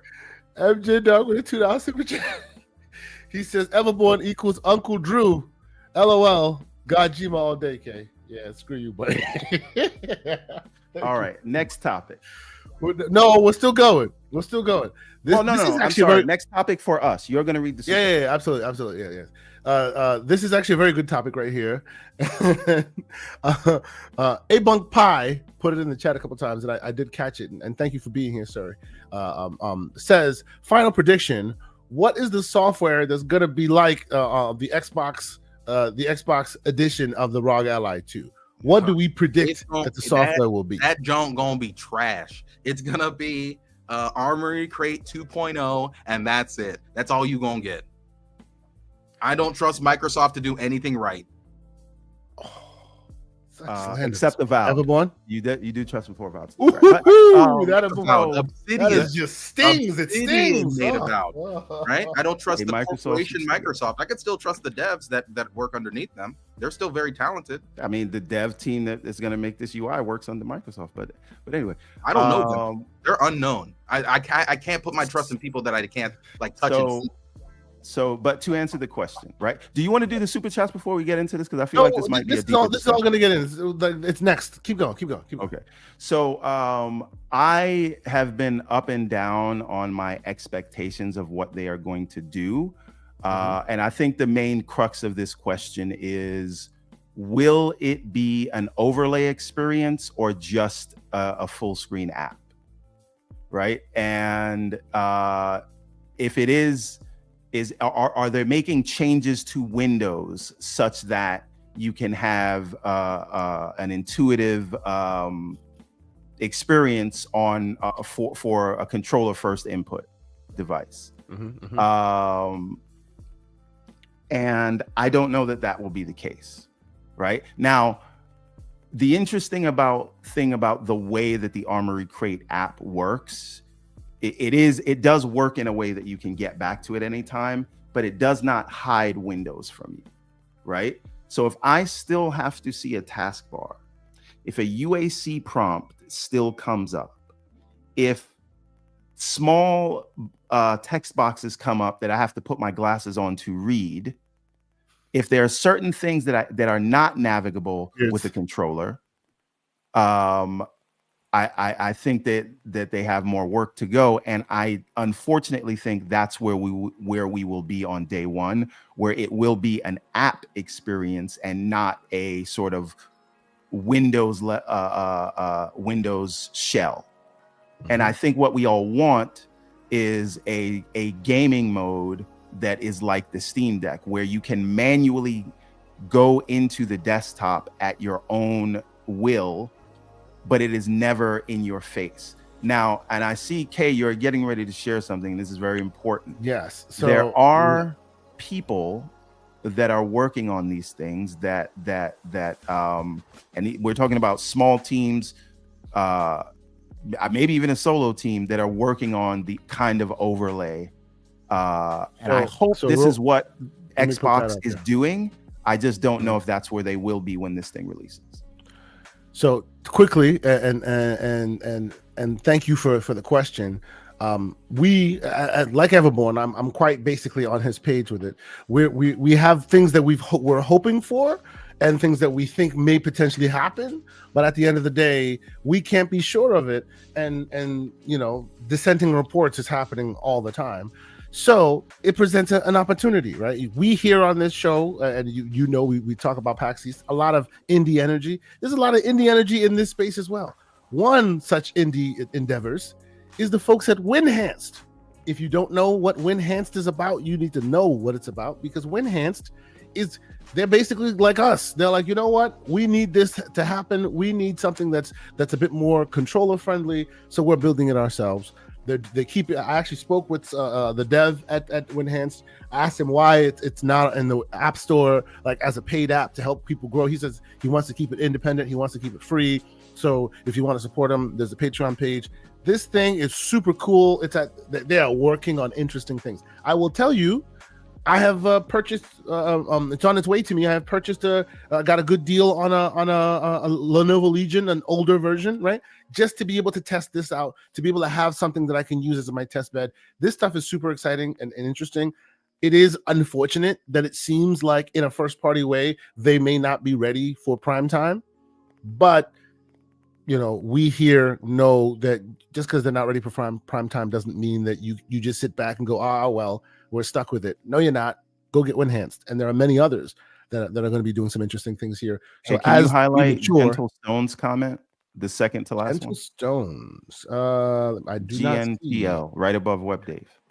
Okay. So no, the one before that. Yeah. This is the one. Yeah. So this is the interesting. This I think is prophetic. It's beta software on production hardware. On production hardware, that's right. Device that's coming, yes, and he follows that up with subject to constant iteration. Yes, and I don't know how to feel about that. Sounds like a man who knows what he's talking about, because we're on the same page. And unfortunately, because that's where we are, you then have to leverage the indie space where interesting things are happening, right? It seems like they're really listening to their consumer base so far. I think, Everborn, I brought this to your attention way long ago, but at the time they weren't really polished and ready to go. And recently, they've been taking feedback from the consumer base saying they need more polish. And now look at it. It's getting there. It's really we getting should there. also notice this version is not out yet. He did a dev Not out log yet. a few Yes. days ago, maybe a week now, saying this is the new version that has that level of polish. And it doesn't have all the features of the current version in it yet. Yeah. But this new release that is upcoming is all about the smoothness and the polish. And so if you don't see this here, it unifies all of your app libraries: Epic Game Store, Steam, Xbox Game Pass. It can go through your whole library, not just what is downloaded on your machine, and you can download something that is in your library but not. Basically, how he does it is exactly like Play Night, where they basically ask you, all right, what libraries do you have? Do you have PlayStation? Do you have Xbox? Do you have like Steam? Whatever you have, you subscribe to all of them. All your subscriptions are there. You don't worry about security because it keeps all of the credentials local on your box. And then basically it uses your credentials to log into those libraries and then show what you have installed shown up. And the ones you don't have installed are still there as well, but they're grayed out until you hit install, and then it starts to install. It's a very interesting Play Night-like UI that they've built. Now, one thing that you said, I didn't get any, I couldn't find the where he explicitly said this, but I know you've tried this out. Mm-hmm. Does it completely hide the desktop Explorer shell? Yes, it can completely hide the desktop Explorer shell. You can make it so that when it's active, you can't get to Windows, like the normal desktop shell. You can't get there. Like this has that ability to do that. Yes, absolutely can. Yes, and when you launch a game and you close a game, it comes back to this. It comes back. You won't have to see this. So like if you look at right now, they have said it's launching Apex Legends. That launching Apex Legends can be extended so that it lasts far longer. Because remember, when it's in front, that's all you see. You don't see anything behind it. So once you've set it up to the righteous length, you won't see the desktop. Well, this is actually set up so that you can see the desktop, but you can make it so that there's no desktop to be seen, and then it'll just show you the splash screen, and then boom, the game. And then when you're done, it goes back to the desktop, back to their splash screen. So there's just never a time where you're seeing the background, right? There's never a time where you're seeing what's behind the veil. They're working on it. It's obviously not ready for prime time. You know, we've wanted Microsoft themselves to be the ones to really like move us forward there. And the question is, will they? Won't they? Right now, we're seeing people in real time over there doing what they're supposed to do, like pulling the trigger, making it happen. So, and I would hope we should appreciate them. Yeah, go ahead. Yeah, and I would hope that, you know, hopefully Microsoft's keeping an eye on this. Hopefully what they have is something that is more robust than this, because they can get more low level into Windows. What I would like is for this to sort of be mapped to maybe the Xbox button on your controller, right? And this, you can always get to this. I like the idea of it hiding Windows. Sure, you have to run it at startup and you'll see the desktop when you first start the device, but how often do you do a restart? Right. And even that show the desktop at startup can be gotten rid of. You can literally set it up so that at startup there's no desktop shell to see. It just boots right into this from the authentication. So all that can be done. Like others have done it. These are all just pieces of the puzzle that need to be put together by this one developer, and you can tell that like he's heading down that path. And personally, to do this job today, I'm using Steam big picture mode, which I absolutely love. But it's cumbersome. Like I have to get out of Steam big real picture quick mode when I want to launch a Game Pass app. Shout out to the great BT Maverick 707 for dropping the code. I'm jealous. I want that. I played Bionic Bay for a few minutes at PAX East. That game's awesome. If y'all haven't played it, you should check it out. I don't have that in my library, and of course, it's already taken because the Arcane says thank you for the code. Thank you, BT Maverick, for sharing that in the chat. How about you hook a brother up, man? We want some of them codes anyway. That's a great game, by the way. If you haven't played it, it's really cool. I want to be fair. Yeah. There has been a very significant update to the on the Xbox side, Xbox app on PC. Indeed. So, as someone, there's still a lot I want to catch up on. I want us to continue down this line, but let me like, because there are some past conversations that I want to clean up, and then we'll get to your screen share. I want to share your and have you give that. So let's see. Let's real quickly move on. But Rave Damos, I know you. You sound like somebody I remember. He says, "Happy Saturday morning energy," and he's been a member for 14 months. Thank you, Rave Damos. Appreciate you, brother. Really cool to have you here as usual. Pioneer. Well, or is it? Yeah, it's Pioneer, right? With 2 threes, and he gifted 5 memberships. Thank you so much for doing so. If you got a membership from Pioneer, how about you give him a shout out? Thank you so much for being here and showing your support. The Great Infinite Number, who himself has been a member for 13 months, says Expedition 33 is not only worthy of Game of the Year, but in his opinion, it is among right along a game of the generation, along with Elden Ring. It is the first game since Red Dead Redemption 2 and The Witcher 3 that got a 10 out of 10 from him.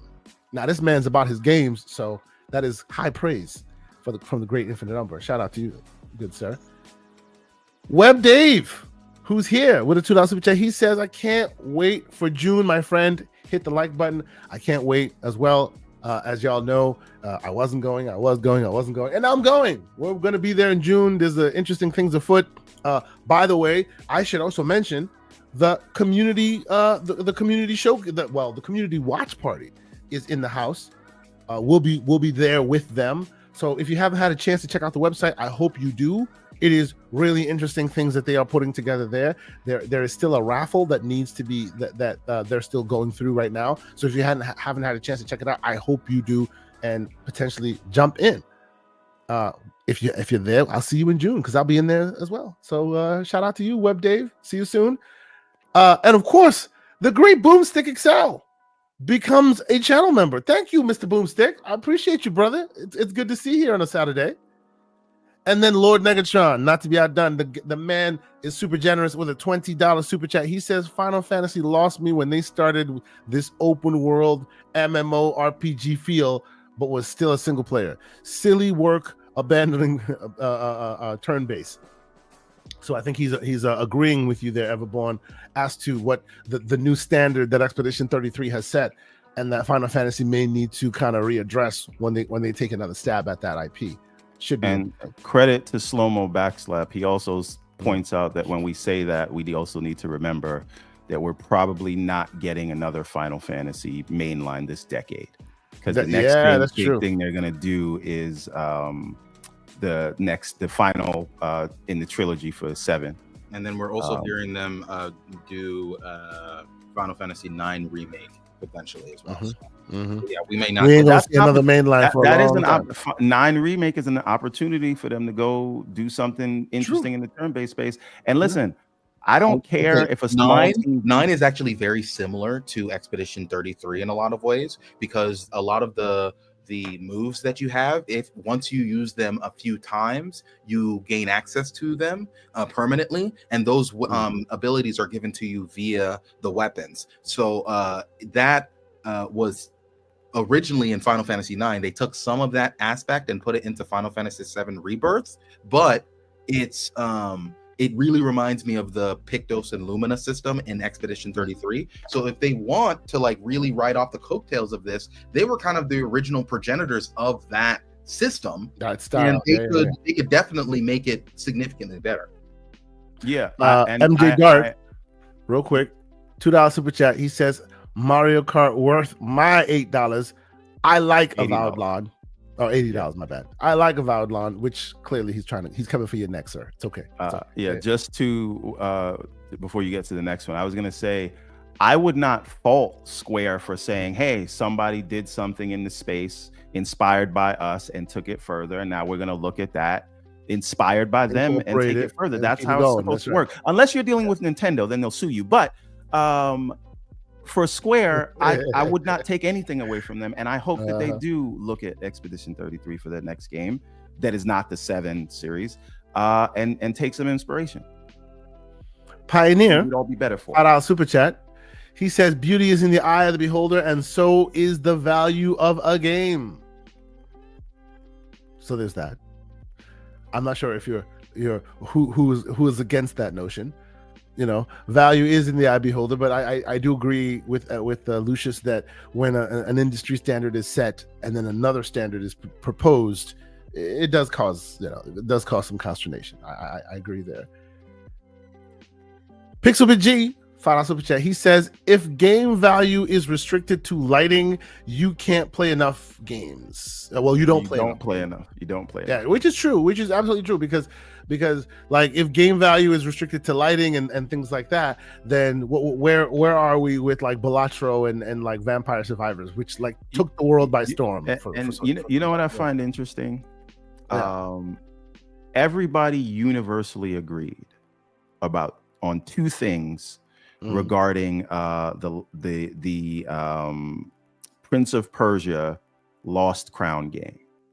A lot of people like me, 2D platformer, but super high production value. It was a fantastic game. A lot of people gave it 9s out of 10. Everybody loved it. Everyone also agreed, why the hell are you charging $50 for this game? But once again, it wasn't an argument of this game isn't worth $50 or whatever. It is the industry right now. The industry standard. The industry standard for something like this is $20-$30. You charging $40. Isn't that the same conversation about this? It's the same conversation about Concord not being a free-to-play game because the industry standard of that kind of game wasn't. It's not necessarily. It's the same thing about it's what the standard is that people see when they see this kind of game, and then they see what you're doing that's not like the standard, and that's what raises the eyebrow. Yeah, when you ask somebody for more money than what the standard is for that genre, they're going to balk at it. But if you charge somebody the same amount of money that everybody else charges for that same genre, people typically don't care. But when other people are charging $20 less than you, then anyway, I don't want to talk about this now because we're going to go back into it. Lucius, we'll continue this in the Discord, but I don't want to derail the show again. Indeed. All right, I'll leave just to make sure that we don't get into this. Oh, you don't have to. You ain't got to do that, bro. Listen, you bring up his precious Avowed, and he. It's all you. It's all you, sir. I came here because you wanted to fight. I simply you put out the bat signal, so I came out. That was the only reason. You knew what you were doing, and I gave you a. He said I had time today. Yeah, exactly. But I have to go do dishes right now, so it's, I got to. And that's how it goes here on GCP. You're welcome to join and peace out as you see fit. He leaves the octagon. Shout out to the Koofy cat himself, Lucius Augustus. Anyway, damn. See what you did? You just started it, and now he came. He just came to defend his precious Avowed. It came up, and he had to defend its honor. Scrub Nurse with a $5 super chat. He says, "I don't go by budget. The movie Sinners and Captain America." BNV, is it the winter? What BNV? New World Order? What is BNW? What's BNW? Brave New World. Brave New World. See, why did I not get used to that? Brave New World, which I watched and thought it was okay. Had different budgets, but I can say Sinners is worth more the IMAX price. Absolutely. No, I don't disagree with that. I don't. And it's more about the content, right? Than the bombast on display or the financial, whatever on display. It depends on the scale and scope of the content. So I agree with you that even at a smaller budgetary scale, Sinners justified its IMAX-ness more than Brave New World did. I do agree with that. Let's see. And then of course, Michael Santiago had to agree, and I think we all agree, Sinners was incredible. It is incredible. If you haven't watched it, please go do yourself a favor. Go do that. Go watch that. Hollywood Rules, who's been a member for 2 months, he says, "Good morning, sir, and fellow Graybeards. Mr. Convo on Avowed. I know this isn't popular opinion, but I enjoyed Avowed way more than Expedition 33. He follows that up. Yeah, he follows that up with a $5 super chat and says, "Welcome back from PAX. Excited for the Xbox showcase. Have a great show, brothers. The more clips they show of Shinobi, the more excited I get. Hashtag 1000%. That game is a day one purchase." There you go. And then, of course, not to be outdone, the great J Mac, who's been a member for 15 months. He says, "Shout out to GCPK Asante Everborn. Hashtag Graybeards in the building. Gentlemen, have a great show on Doom, my first one." let's talk about that for a moment, sir. Have you played Doom? Have you tried Doom? No, I'm still on Expedition 33. I don't want to leave it because then if I do, I'm not going to get back. It may be to difficult it, to get back to. I feel you. Yeah. I feel you. So Yep. my current plan is to complete Expedition 33 and decide whether I'm going to go back and finish Avowed or play Doom. Get that out your mind, bro. What did the chat do? Stop the cap. We know it. You ain't go back to Avowed. Cut. But why shouldn't I? You've made your opinion very clear, sir. Okay. Get out here. I'm just asking for help from the chat. We're moving forward, but before we do, let's close that this last line of questioning, which is the poll, which now has had some time in the for folks to vote, and with about 90 some odd people voting, the question was Avowed. For those who played it, be honest, in hindsight, was it worth the $70 price point? And I think it's an interesting conversation because we're relatively evenly split.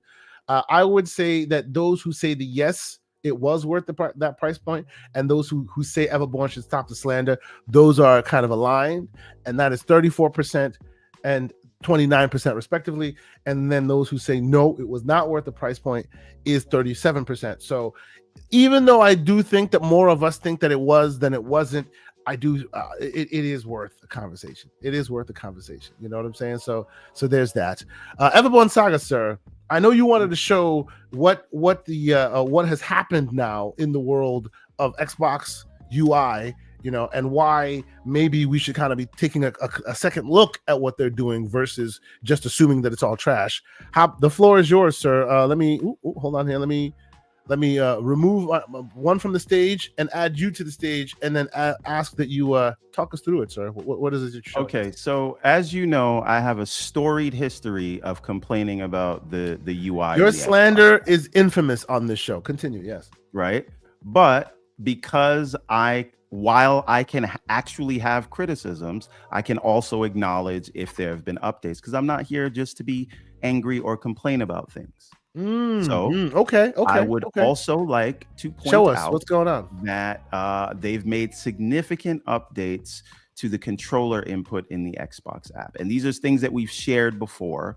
These are things that I've shared with people at Microsoft. And hey,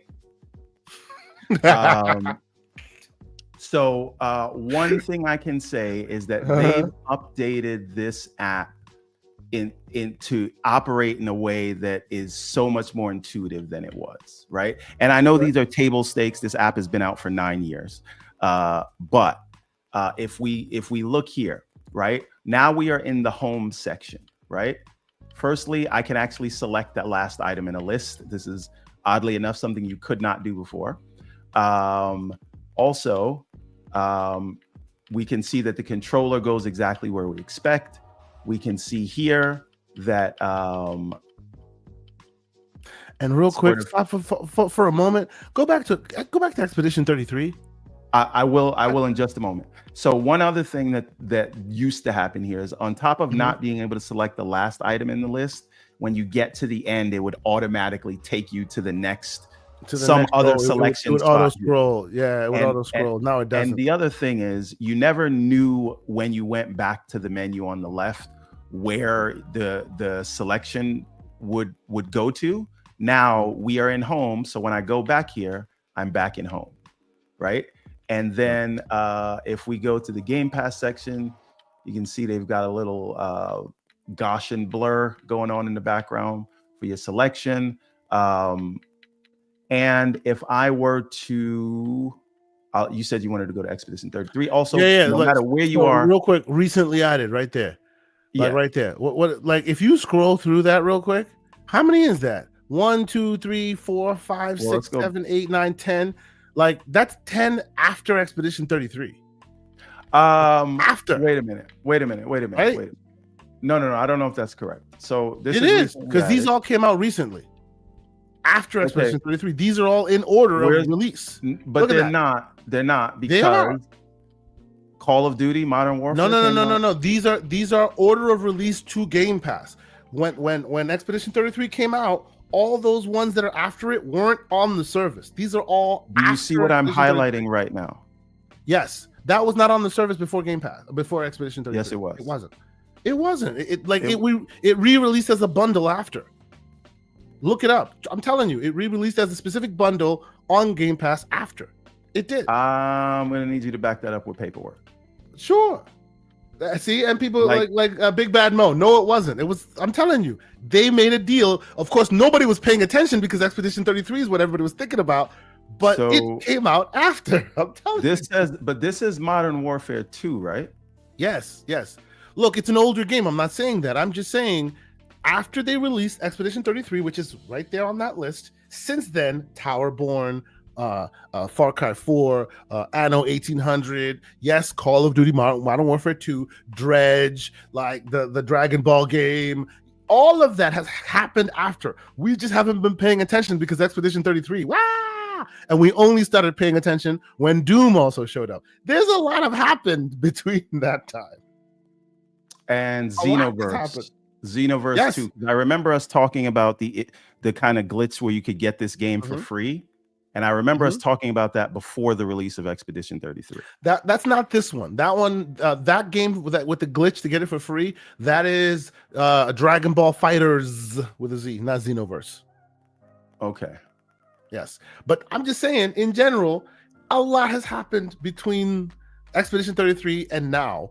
Like, it's too much. it's because I for one would love to play Revenge of the Savage Planet because I loved the first one. It's really hilarious. It's almost on that the rare comedic fighter or shooter game. We don't get too many of those, and this is very much in that line as well. But who's gonna have time for playing that? Like, already Doom is upon us, and who knows what's gonna happen after. It's a good problem to have, but man, to get into Oblivion, and I wanted to play that, right? Yep, absolutely. So yes, I'm just saying there's a lot going on in that thing right now. I may look back and because I still want to get into Towerborn. Who has gotten into Towerborn? I have not been able to. I was in the early access, and it wasn't really for me. Okay. So it's not that Castle Crashers energy you're looking for. I thought it was really good with the Castle. It is, but I don't think Castle Crashers works as a sort of looter beat 'em up. Okay. I think it works as a sort of. I think Castle Crashers works really well as a linear thing, but this idea that you're doing it to get more gear, and that's the whole purpose of doing it. It doesn't drive me back to it. But that's me. And not to be outdone, our globe-trotting brother, fresh out of Poland, if I hear it correctly. Paris Lily's in the chat. Salute to you, good sir. He says, no game is worth 70, but in the world of $70 and $80 games, Avowed is worth the price of admission. Drop it like it's hot, sir. Don't let anyone slander that situation. Absolutely, I agree. Thank you. So there you go. And congratulations, sir. I see you globetrotting. I see you out there. I will only to answer to Paris, and I will use a real estate comparison. As in a previous life, I was a real estate broker. Okay. I can have the greatest renovations in my house, right? But if the comparables around me are selling in a certain price range, I cannot go too much higher or lower than that, because that is the value. So your value is sort of dictated by your comparables, and when we put the comparables around it, that's where the question comes from. Now, your answer to that question can be whatever you want, but I'm just saying calculate the comparables when you say that. At least that's what my question is about. You know what? And it is an interesting thought process you bring about with it. I once again still contend, for me anyway, that I too think that Avowed is worth the price of admission, but it's not to be denied. It's not to be denied that during that time period when all of this happened, that was a very interesting outcome. That there are others that really, really shine bright, and their price point was an inflection point. It's all valid. That's why I bring it up, right? If it was all slander for slander's sake, we would have moved on. But it is a valid critique because this was a very, very interesting time frame. And once again, if Avowed came out today, in a post Expedition 33 world and they charge 70, would there be questions around that? I think that answer is yes, but to each their own. Understood. You know what? And we have a super chat that I want to get to, and I kind of want to, before we get out of here, because we're almost we have more. Exactly. We have a lot more to discuss. There's a lot to discuss. So I want to get to the topic at hand and not divert anymore. So before we do, though, quick super chat from Pioneer. $5 super chat. He says, while I'm savoring 33, the fear this game gave me in the first chapter is priceless, sir. You are not the only one. Our Discord was just brimming with, oh my God, the first chapter. And I hear second chapter is just as slanderous and just as like heartbreaking and all of that. So yes, if you need a virtual shoulder to cry on, sir, the Discord is available to you. There are lots of people there ready to hold your hand virtually and let you cry on their virtual shoulders. It is what it is. But appreciate you being here. Thank you for the super chat. Let's see. Actually, Ebunk Pie brings up another question, and this is an interesting one because Everborn. This has been a thing that's been in the zeitgeist as well as we've been paying attention. And the question is, Xbox PC initiative thoughts. Everborn, sir, are you still there? I know you closed up. Are you there? What do you think? No, I'm here. I have a guest. No worries. No, but go ahead. What's the question? The question is, what are your thoughts on the PC initiative potentially coming from Xbox? This idea that they're building something that will be more PC than Xbox, but it's an Xbox. What are your thoughts? Is this thing good? Is this a road to an eventuality where the Xbox brand is gone? I know some people have had different opinions on that. What do you think? Okay, so I think that I think this is a move they should have made a long time ago, right? I think Xbox is an interesting position, and they are the only ones in this position that they happen to be the owners of the platform in which gaming on PC predominantly takes place. Again, not the store, that would be Valve, right? Valve has the largest PC store. But one of the biggest things competitors to Valve will tell you is that the most difficult thing is getting people to install your launcher. That's not a problem that Microsoft has. And Microsoft also has the ability to create a native OOB experience, an out-of-box experience that will be the first things that people see when they boot up their machines, right? Even the other day, you were reinstalling Windows, and they asked you if you wanted to, hey, do you want Game Pass, things like that. Oh, man, I'm installing Windows, and the first thing I see, and I have an ultra wide reinstalling Windows, and on the screen, it's like, while you wait for Windows to install, have you considered buying a controller so you can play game? Like, it is just hilariously like, here, controller, you can play Game Pass. So I think that because that segment of the industry is growing much faster than console gaming is growing, I think that the road to growth through stealing market share from in a mature market is sort of much it's a much longer and less predictable road, right? And I know that's what a lot of us want them to do, including myself. But if I'm putting on my business manager hat, I say you take advantage of your strengths in the same way that that Nintendo decided they would no longer go the traditional route with trying to keep up with the Joneses in terms of hardware. That's normally what you would do. Make something where you have better hardware than the competitors. and they said, well, that's not that would take too much for us to do, and it's too risky. Where are we strong? We're strong in the handheld space. We're dominant there, and so let's merge our set-top box offerings with where we are dominant, and I think that has paid dividends for them. On the Microsoft side, if you are the owner of Windows and you have this opportunity to create this experience, this is the way you go. This is the way you should go. So I totally agree with this. And the Q3 numbers, which are on screen now, I think you would agree, are also pointing in the direction that they were right in their assertion. Well, wait a minute. That's a separate discussion about the multi-plat strategy, which we can have, right? And it does go in hand with this, but just the question here is the PC initiative. So my short answer is it is the right move. My I don't know if this is a slanderous answer, but they should have did it a long time ago. And I agree on both counts.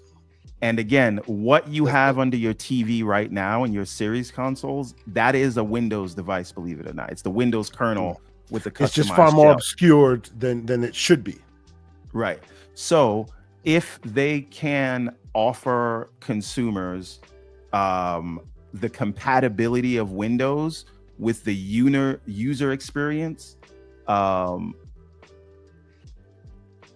oh, I didn't know about that. Well, we don't get to that. We'll get to that in a second. Yes. So to me, it is a huge win for gamers if they can give us a user experience in Windows that is akin to what you get on a Steam Deck, while still keeping the compatibility that Valve cannot offer in Linux. That is a boon, and I also think separating themselves from hardware is also the right move for them. So if you can give me a unified user experience where I can decide how powerful or mobile or performant my hardware is based on how much I want to spend, I think that's a boon, and I think it's a worthwhile thing for them to get into. So I'm 100% on board with it. Now, the secondary question there is, what will the execution be like? So in principle, always 1,000% agree. Yeah. I have many questions and doubts on whether they will be able to pull off the things that are needed to have a seamless transition from being identified by your console to being hardware agnostic. Yep. So it is the right move. Can they execute? I have no idea. Nope. I honestly, there's nothing I have to add, sir. You knocked it out of the park. That's exactly how I feel. Like, they should have done it a long time ago. It's good. It's a good move, in my humble opinion, as well. Will they execute? Will it come off without a hitch?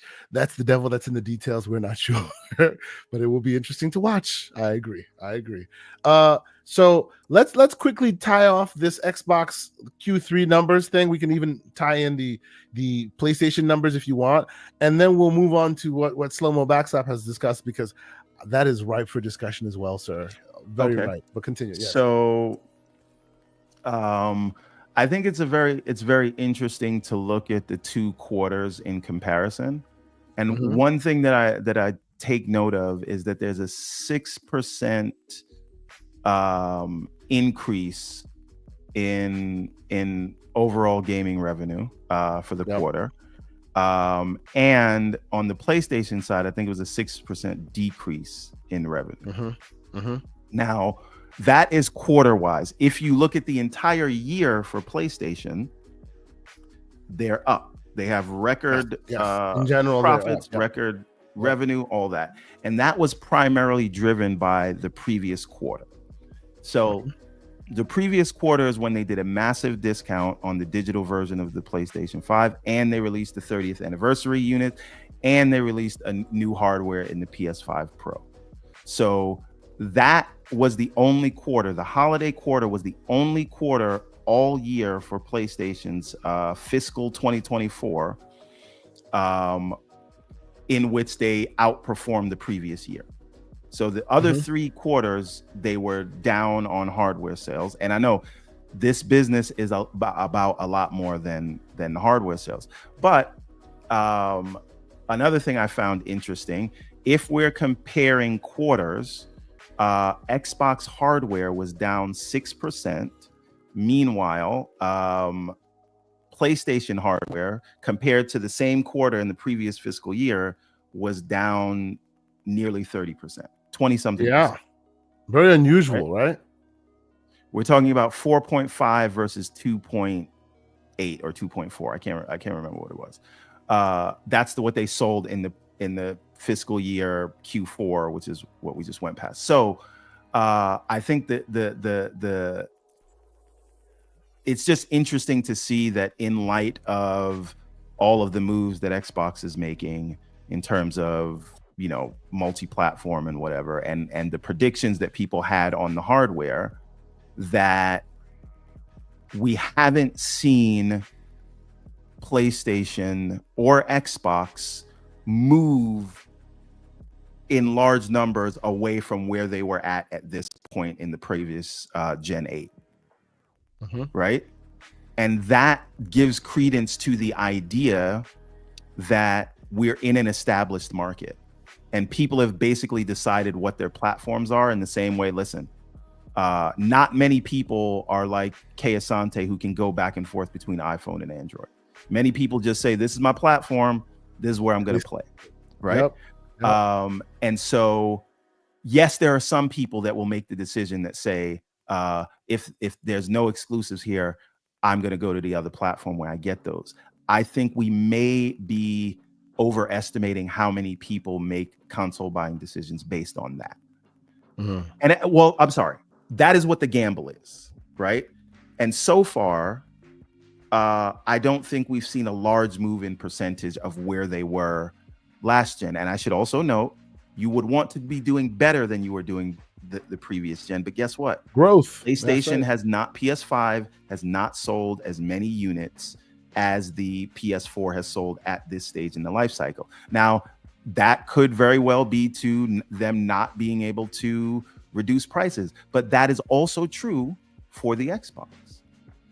So if we don't see large fluctuations in the share, if we don't see large shift in market share, then perhaps the bean counters were correct, and this will affect the sales, but not as much as many of us are making it out to be, or fear that it will.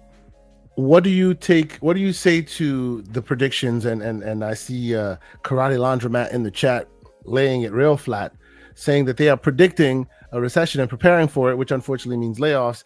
And then they're also replacing their traditional HR roles and middle managers with AI, which seems to be happening in real time as we speak. I mean, there was a recent it wasn't an interview. It was two CEOs of tech firms sitting down, and that was Mark Zuckerberg and Satya Nadella. And Satya Nadella says that up to 30% of the code written at Microsoft is done via AI. Right now.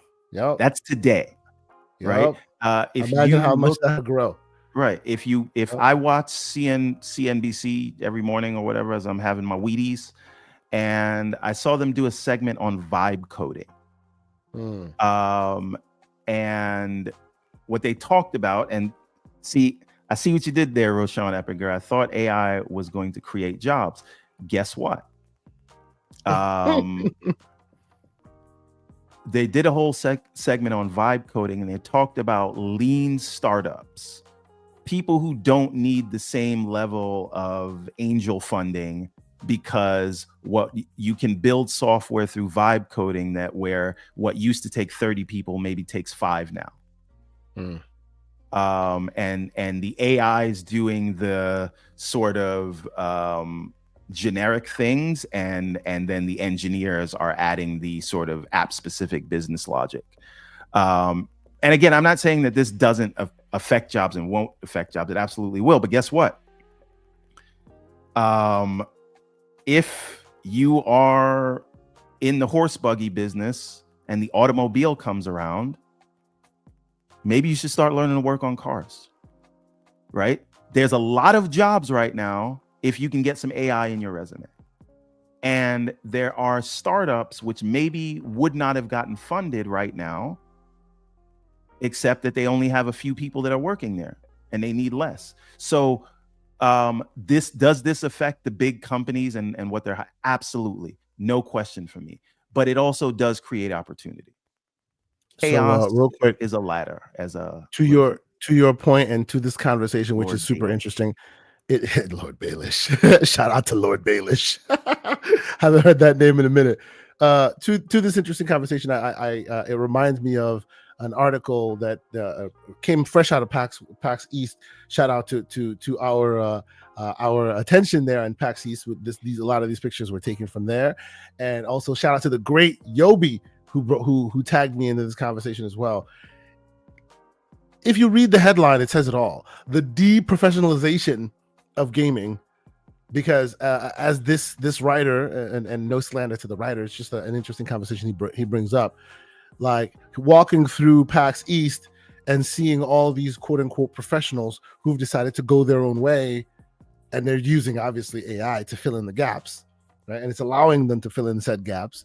And this writer purports to bring about like well, it's not just him. If you read through it, you'll see that it's a more nuanced take. But the TLDR of it is that these tools are purportedly empowering people to shed their professionalism and go it on their own. Like, while I found the conversation super interesting, I do think that it had a twinge of, I don't know, the best way to describe it is, nefariousness or something, right?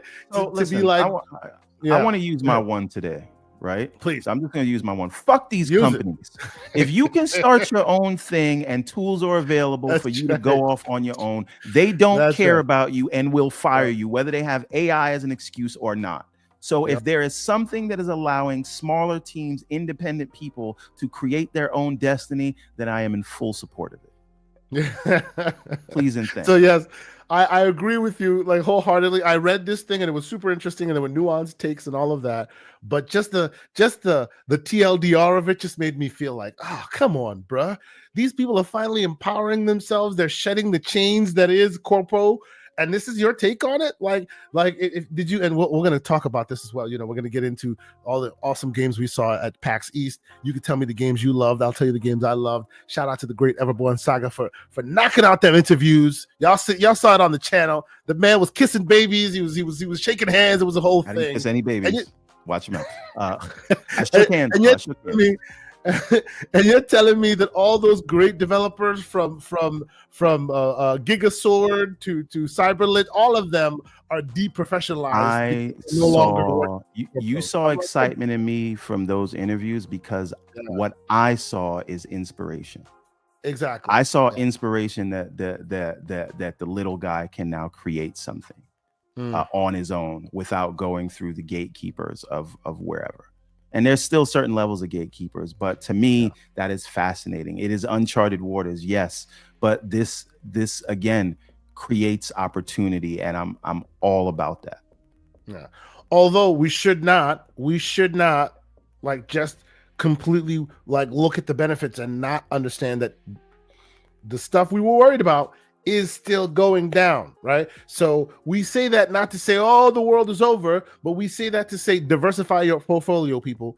Like if you are in that workforce and you are afraid, it is time to now get your skills up, right? It's time to now not be afraid of the impending change, but to embrace that impending change and be the one that leads that change and potentially can benefit from that change. Like, let me tell you, work that system, you know. Yes. You have to listen. The world is the only thing that is constant is change, right? Cliche, but it's cliche because it's true, right? If you want the world to stay the way it is because this is what is safer for you, then that makes it more difficult for other people to get in, right? So what I would say is, as someone who has done a lot in my like career, like I've had to interview people, I can tell you a little secret. Back when blockchain was all the rave, right? You had to have some, like if you had anything with blockchain on your resume, you were getting a call back. You were at the top of the Yes. Because yes. what happens in these companies is there's a new tech craze, and the investors want to know that their company is investing in the future, right? Yep. So there would be a bunch of skunk work projects around blockchain that ultimately most of them went nowhere, but this is what the hiring people want. So now the buzzword in your resume now is AI. Take AI and cloud. Right. Well, I mean, cloud was a thing also, but cloud is kind of, everybody has cloud on their resume now, right? So it was cloud, then it's blockchain, now it's AI. Make sure you are go to Udemy right now. Take some courses on AI, get that in your resume, do side projects. Don't be afraid that the tsunami is coming, because you can't outrun it, right? Embrace it. Get the surfboard and make sure that's on your resume, because when these jobs go away, they're going to be looking for people that understand how to work with AI and train it and develop these new tools. Put AI on your resume, and that's the real way you stay employed, by keeping up with new technology instead of saying, no, don't advance, stay right here. Yep, you're not wrong, it's not going to stop you. I mean, sorry, it's not going to stop them. No amount of gnashing in teeth and crying over AI is going to stop them. It is coming. There's nothing you can do. Yep. Other than try to take advantage of it. 2 super chats, real quick. The great Slow-Mo Backslap with a $5 super chat. He says, are y'all going to talk about Epic creating an AI version of Vader in Fortnite that is racist and toxic while using James Earl Jones' voice? Sir, we are going to get to that one right now. But before we do, because I mentioned him, the legendary Yobi's in the spot with $20 super chat. Thank you, sir. You didn't even need to support that much. I appreciate you. But he is the one who actually cued me into that article. And he says, peace, love, life, brothers. Constant reminder of the inspiration that you brothers are. Like I always say, thank y'all for what you do. GCP for life. Thank you for existing, modern day legends. Thank you, sir. We appreciate you, man. And I really appreciate, like, he tags me in such interesting articles. I read that whole thing, and I read it twice, and I'm just like, while I love what is being said as far as, giving people the tools to be able to do what they're doing, it's all in this tinge of crazy elitism and I'm just like, man, and he pulled that great article. I appreciate you, sir. This was awesome of you, and it brings about such great conversation. Yobi, I would ask, sir, join the chat, join our Discord, man. I would love to have y'all be a part of that community. Love chatting with you whenever you are able to do so. But we appreciate you being here and showing your support, good sir. But all right, Everborn, I know we just heard about this, and I just kind of like looked it up, and my first time hearing about it is from that super chat. So. Yeah, we're gonna dig into it a bit more, but right off the rip, man, oh man, that headline is a grabber. And that headline says, Disney Epic Games using AI to bring James Earl Jones's Darth Vader voice to Fortnite. Subheadline, Fortnite players will be able to chat with Darth Vader in the movie made in quote-unquote close consultation with Jones's family. So, what do you think there, man? I think that we see a lot of this from the families of celebrities that have passed away, where, hey, he was the revenue, or he or she was the revenue driver, and we need to, that was the matriarch or patriarch or whatever. And that, okay, what do we do with the yes people continue to be taken care of. And so when people pass away, you can see things like the rights, and we don't even know if those rights were all already signed over to Disney, because we just talked about that Game of Thrones game that I was like gushing over. They're using the likeness of all those actors. I have no idea if they're being paid, but maybe they signed it over when they first signed on, and now WB owns their likeness, and then they can just show it. And so we'll see this happening a lot. And this is why certain actors are very conscious about the use of their digital likeness. And so I think if you're in the space, if you're in the voice acting and just screen acting space, protect that. You know, we've seen people go on strikes about this, right? Yeah. So, but again, they're saying it's in consultation with the family. And I'm going to add to as terms of the racist things that it said, as I understand it, and this is only from the chat because it's my first time hearing about it. Lucius Augustus said earlier that the AI was repeating things that people said, which can go bad. Go completely off the rails. Absolutely. Because it's AI. It'll just say whatever it needs to say. And of course, now you have literally James Earl Jones's voice repeating the most ridiculous things that humans can say. Yeah. Because people are evil. Because people inherently just, Well, what is the first thing that people protect against when you do user-generated content in the video game? Dick pics, creating penises. So in this voice context, what do you expect? With that voice chat, but oh man. But I don't think this is just inherently a racism thing. This is just a byproduct of letting people use AI. No, this is a racist user thing. Yes, it's between the safeguards and the controller at this point. Safeguards need to be put in place, and you know what this reminds me of? Remember when Microsoft was doing the Cortana and having it trained by real people's language, and then it came back saying the craziest thing, and they had to take that down. That's right. Yeah, this is always going to happen when you train your AI on like publicly available human comments, right? It's just that's just how it works. So you gotta watch what you're allowing to say, and it just takes time because there's so many things that you have to account for to allow it not to repeat. See, and I guess I wonder. Well, I was gonna ask the question, but at the end of the day, it is what it is. Like you've already answered the question, which is why are they allowed? So many people at this point can do the Darth Vader voice. So many people can let that feeling be brought forth without having to disrespect this man's legacy like they are. Why are they doing this? But exactly to your point, money must be made, right? The family of the Jones family must continue to be taken care of. So obviously, that's why unfortunately these byproducts are allowed to happen. Like if I was the Jackson family, I wouldn't let this upcoming Michael Jackson movie come out, but money got to come from somewhere. True.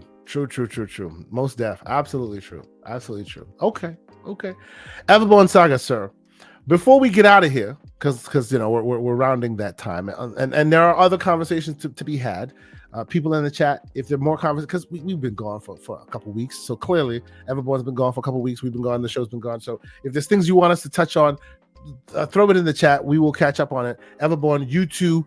If there are pieces of the puzzle that you want to talk about, you can throw that in the chat as well. You can let me know as well. But what I want to do is bring up a conversation that you yourself brought up, because we are among the space of these geeks, and you brought this about, and I want to talk about it, which is the MCU. We gotta get go ahead. You Daniel Day-Lewis joining the MCU, or potential maybe him joining the MCU, and Everborn Saga standing 10 toes down saying he don't give a 747 about you, ladies and gentlemen.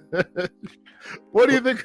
I think this first of all, this is completely untrue, and they could be looking at whoever they want. You may not know this about Daniel Day-Lewis. He is one of the greatest actors of our time, and he retired after Phantom Thread in 2017. Yeah. Because he felt that was all he could, he'd done all he could do in the space. And he's been offered tens of millions of dollars to do films, and he would not do it. And I promise you, he does not care or is thinking about any sort of comic book movie. I mean, that is not the denigrate comic book movies. I hear you, Everborn, but the great and powerful Jim Carrey came out of retirement to play the monstrous role that is Eggman.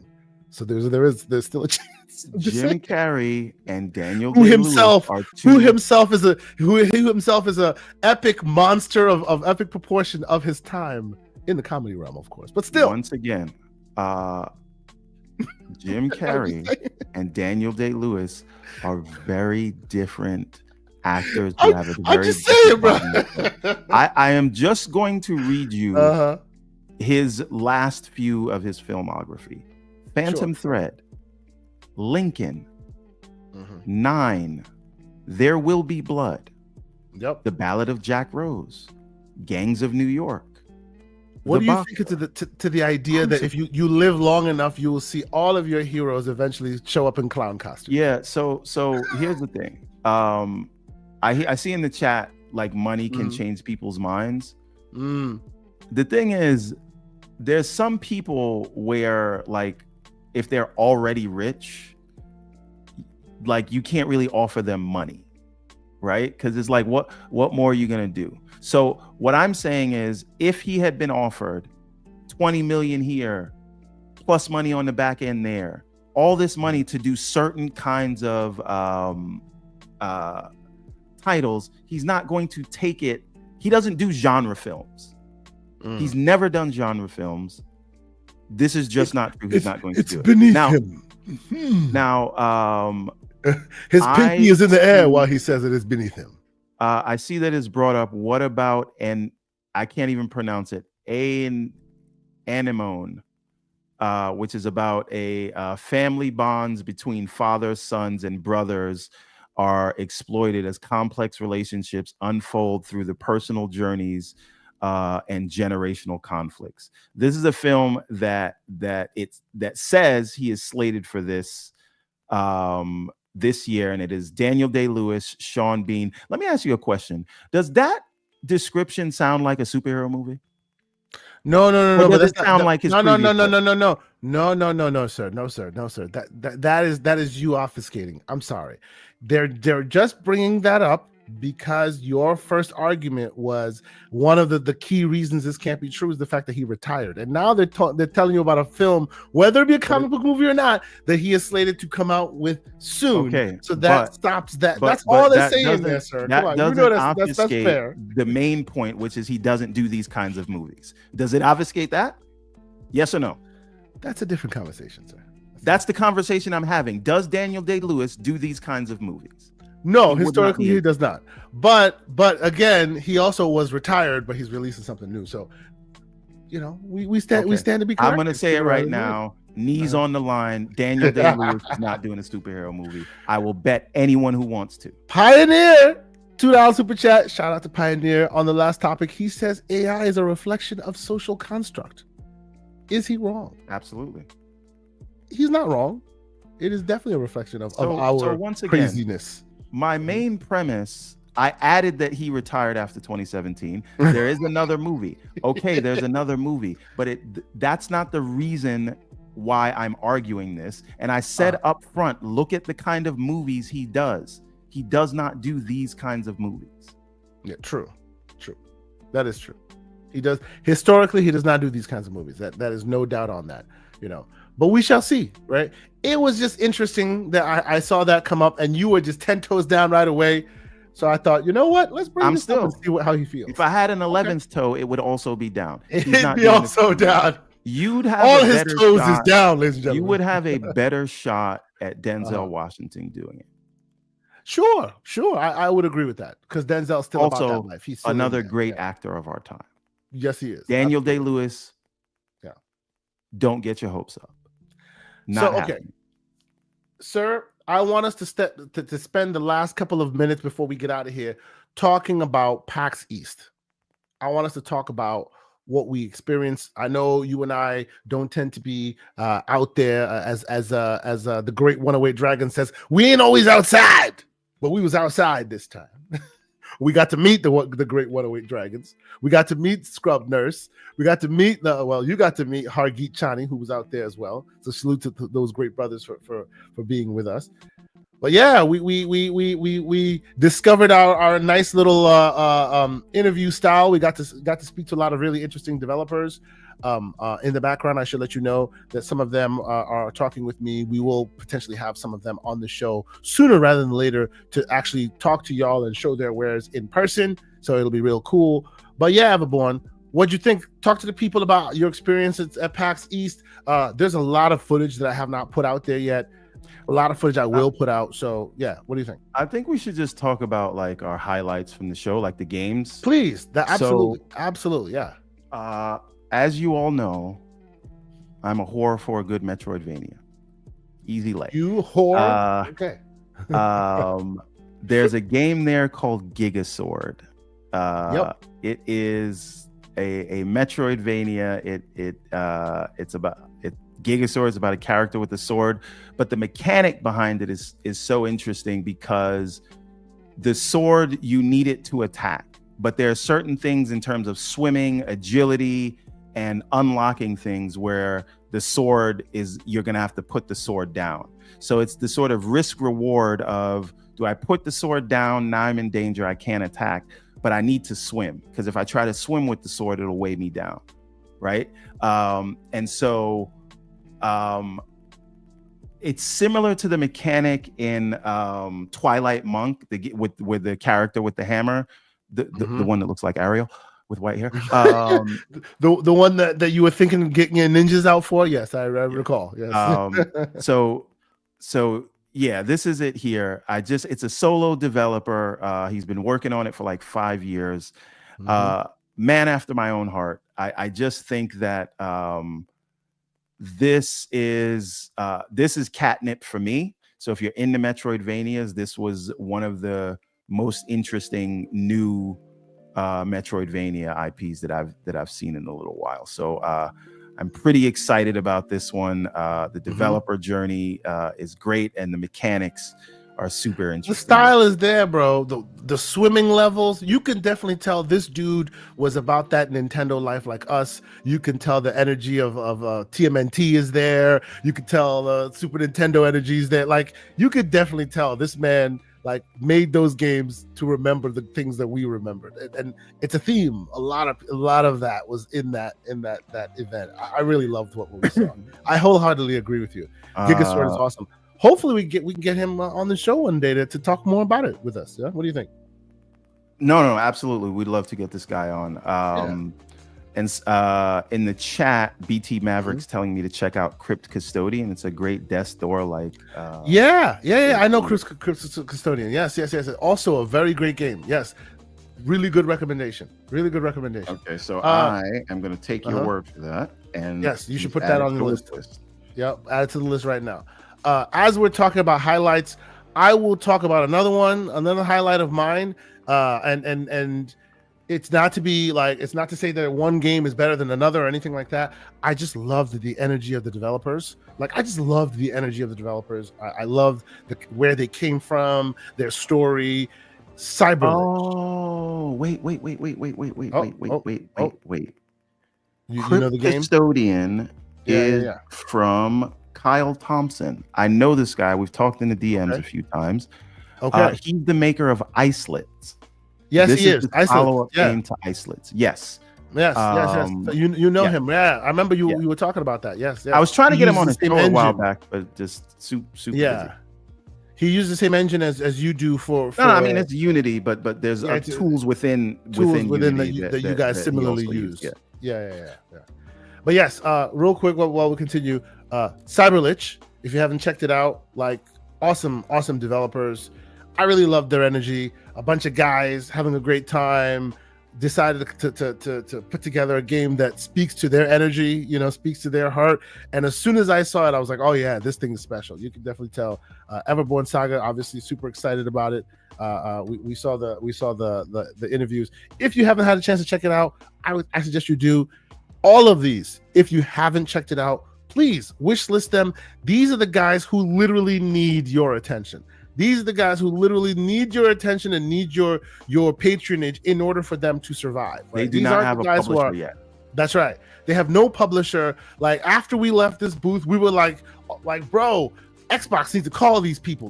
They need to get on ID at Xbox. They need to get on Devolver. It's just so cool. So cool.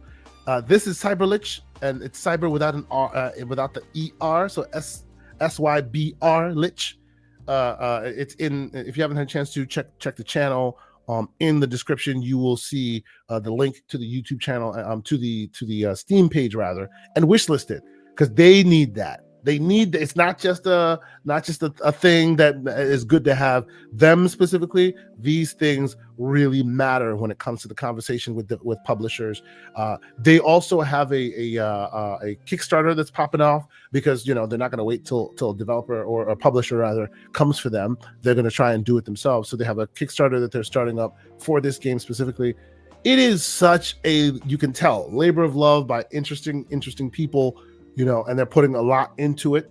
So any way we can help them grow. What you can do for them specifically is go to Steam. They have a page there, wishlist it, and they have a Kickstarter sign up page. The Kickstarter is not active yet, but what Kickstarter does, as someone who's successfully run 3 of them, the signups that you have in the beginning will dictate your placement when you actually do go live. So if you follow the campaign, it costs you nothing. It just will send you an email when the campaign goes live.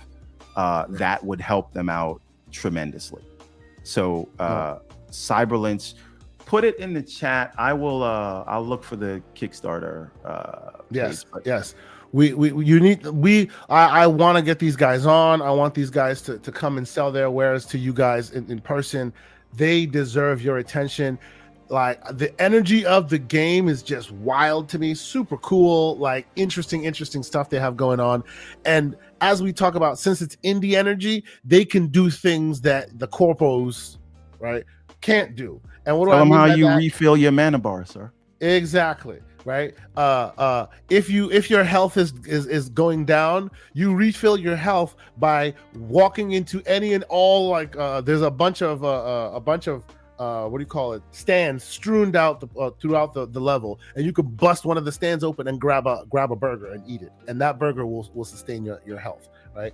But you also, and by the way, I put the Kickstarter page in the chat. I suggest you go and you follow that Kickstarter page, notify of launch, because they'd appreciate that as well.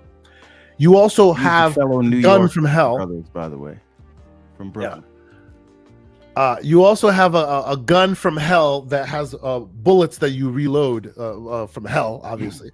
And in so doing, it messes with your psyche as you reload your bullets. So as your psyche meter goes down, in order to keep your psyche up, you must then roll a spliffy and smoke it in order to bring your mental state down, in order to be able to reload your gun. So you're constantly eating burgers to reload your health and smoking joints to reload your mental state in order to keep playing the game. And you saw the art style. It gets bombastic. It gets crazy. Super interesting concepts in games, not being the corners, not shaved down for corporate consumption. It is out there, and I appreciate it. So it's really cool. I hope more people check it out. Now, the next one. Yes, sir. You mentioned TMNT, so I have to talk about Rah Boom. Yes, sir. I knew you would. I think I knew you would. Gonna be the next big 2D beat 'em up. Yep. It is art style fantastic. They have a team of like 3 or 4 devs and like 20 or 30 artists with all the art that's in there.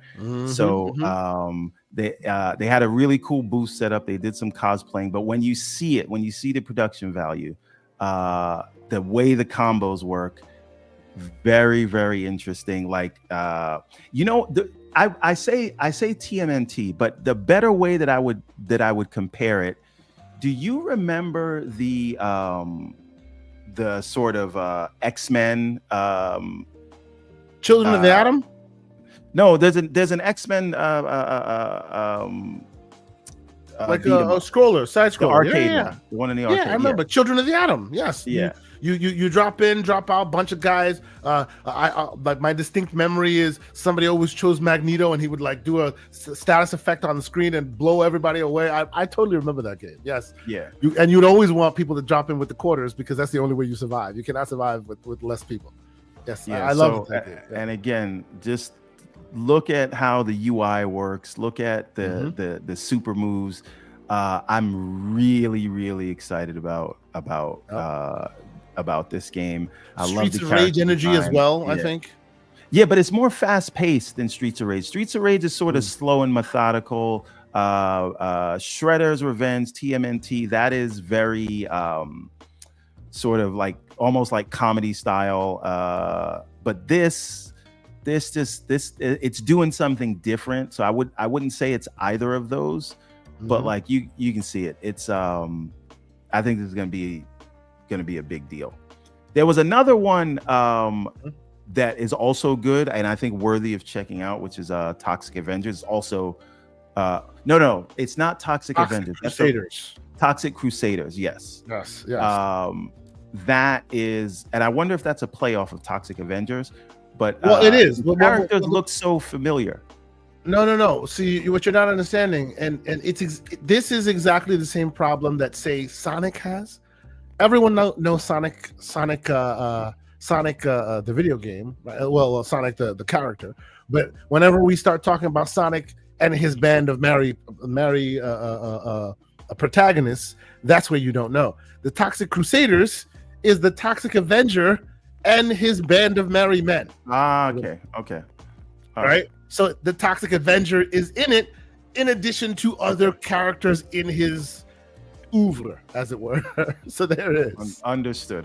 Because I remember Toxic Avenger.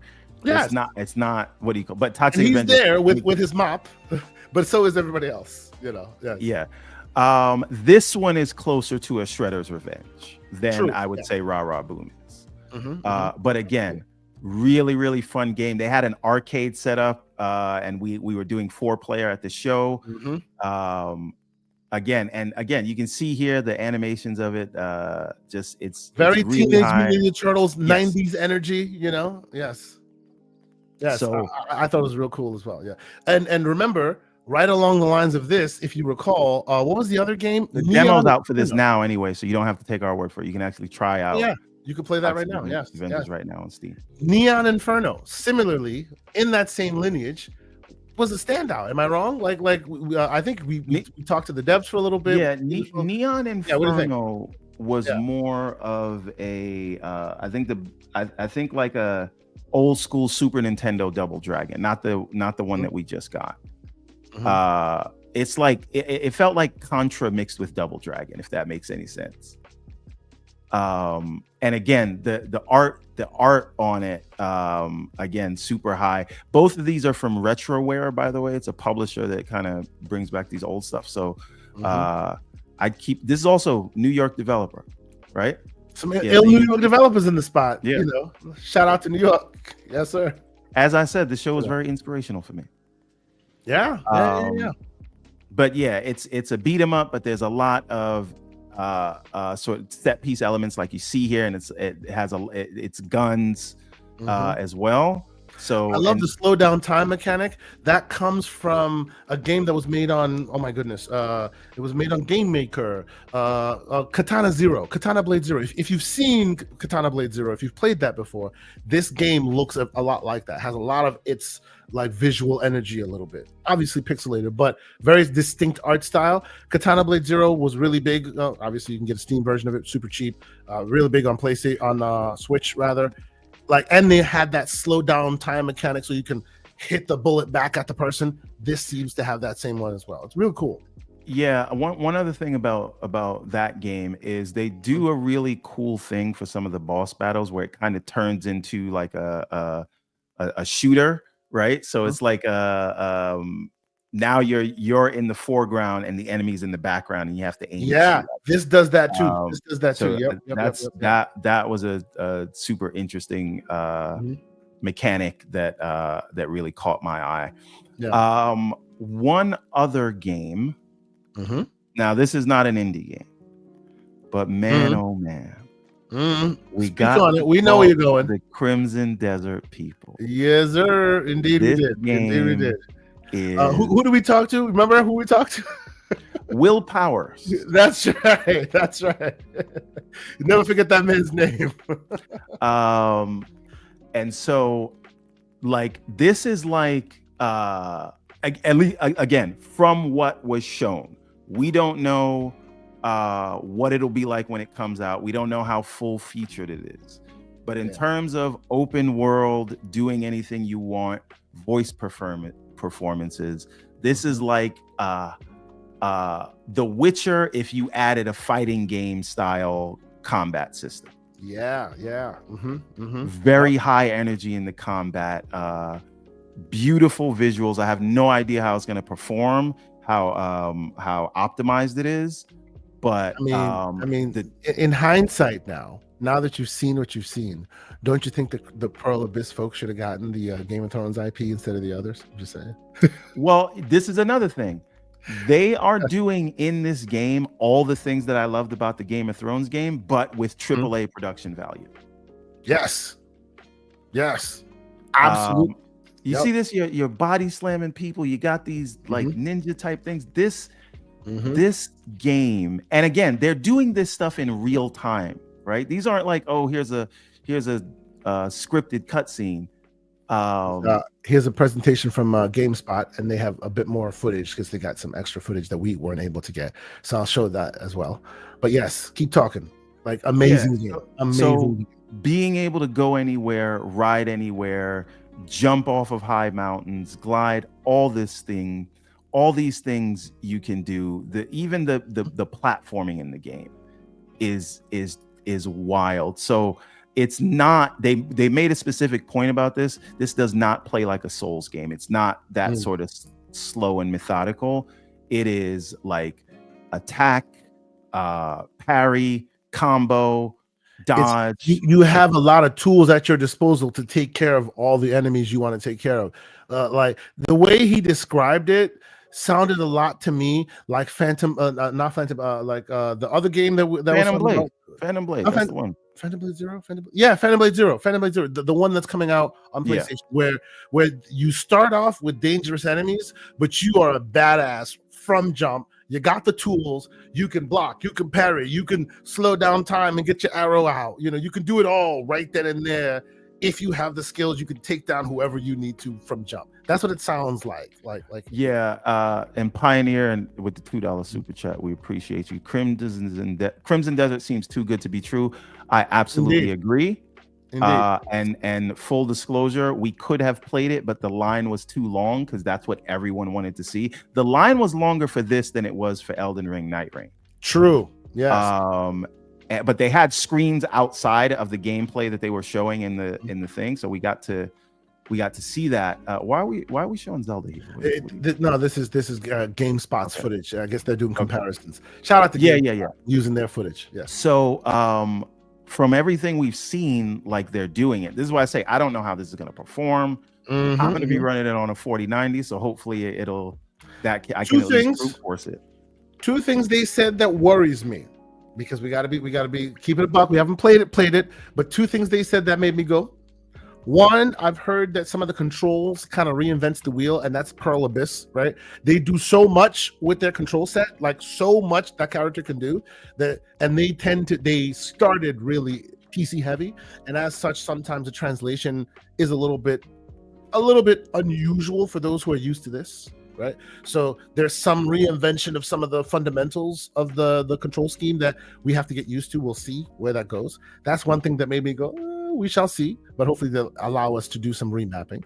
The second thing that made me go, that we when we were talking to Will Powers, was the fact that you can get on a horse and travel long distances to get to your destination because the game is considered a continent. While that to me spells hours of content and interesting and super cool, it might also spell a lot of dead air and a lot of dead space, kind of Starfield in its way, where the dead space is meant as part of the game, but it may lead to slowdowns in pacing and whatnot. I don't know yet. But when he said that, hey, this is considered a continent and people can travel long distances to get to their next place, I was like, that's kind of not one thing. In my head, I was thinking that may not be one thing you want to tout because that may be detrimental. We're not sure how that. It's all going to depend on how expertly they pack their world.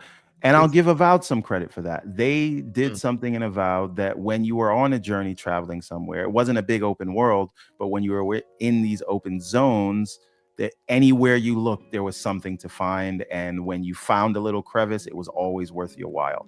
So again, that just comes with good level design. And if this game has that, that's what it's going to need. Now, the other thing is, so long as they don't take notes from Dragon's Dogma, where you're kind of not paywalling, but like making it so annoying to paywalling fast travel. Yeah. They kind of did, but let's you know what it is. There's ways around it, but you could also just get attacked in the middle of a fast travel, which defeats the purpose of a fast travel. So as long as they don't do that, I think the size of the map and everything won't be a problem, so long as they let me also put one out here, one that I am excited about. I'm actually going to spend some time this weekend while I'm playing Doom: The Dark Ages, and yes, I've started playing Doom: The Dark Ages. I'm in the middle of Expedition 33. I'm about to get to chapter 2. I am about that life. I am that grazer that's playing multiple games at once. It is what it is. But I will also try this, which Everborn Saga also got a chance to speak to Aaron, the executive producer of the game, about. And I'm talking about Pizza Bandit, ladies and gentlemen. Pizza Bandit. I don't know if you saw Pizza Bandit. If you haven't checked it out, very weird concept that I thought was worth attention. Basically, it's a game about horde mode like game, a Gears of War horde mode like game in a co-op context, but has a cooking avenue that kind of keeps the game moving. So you're and correct me if I'm wrong, Everborn, you're a restaurateur. You buy a restaurant, but your previous job was a mercenary. Yes. So now you're filling your ranks with doing mercenary work in order to fulfill the contracts and or needs of the restaurant, right? Yes. So you're an ex-mercenary trying to change his life, gets a pizza restaurant isn't going well. In order to keep it afloat, you've got to take some side hustle mercenary missions, and that's when you go out and shoot, and then you come back and you cook. And look at the graphics on display. It's wild. It's wild. It's pretty damn cool. Very Gears of War energy. Very, hug cover kind of situation. And it's really cool. I think that he said when you learn new, like you're basically, it's like a deck builder for your restaurant when you go out on these missions. And then I think when you learn new recipes for the pizza restaurant, that'll unlock things that you can do in battle. So there's a benefit to doing that. Very like interesting concept. Super energy, like the energy, creativity on display is off the charts, and graphically it's sound, man. It looks really good. People would not stop playing it during the show. It was full the whole time I was there. A shout out to 108 Dragons who was there as well. He also got a chance to talk with the dev. He already knew the dev from time ago because he's had a chance to interview him before. But this is the kind of creativity we're talking about, like that we saw, things that you wouldn't generally hear super across the world. It doesn't like hit the zeitgeist in that big a way, but man, oh man, there's some interesting creative energies being displayed here. So more things that I hope more people will get a chance to try out.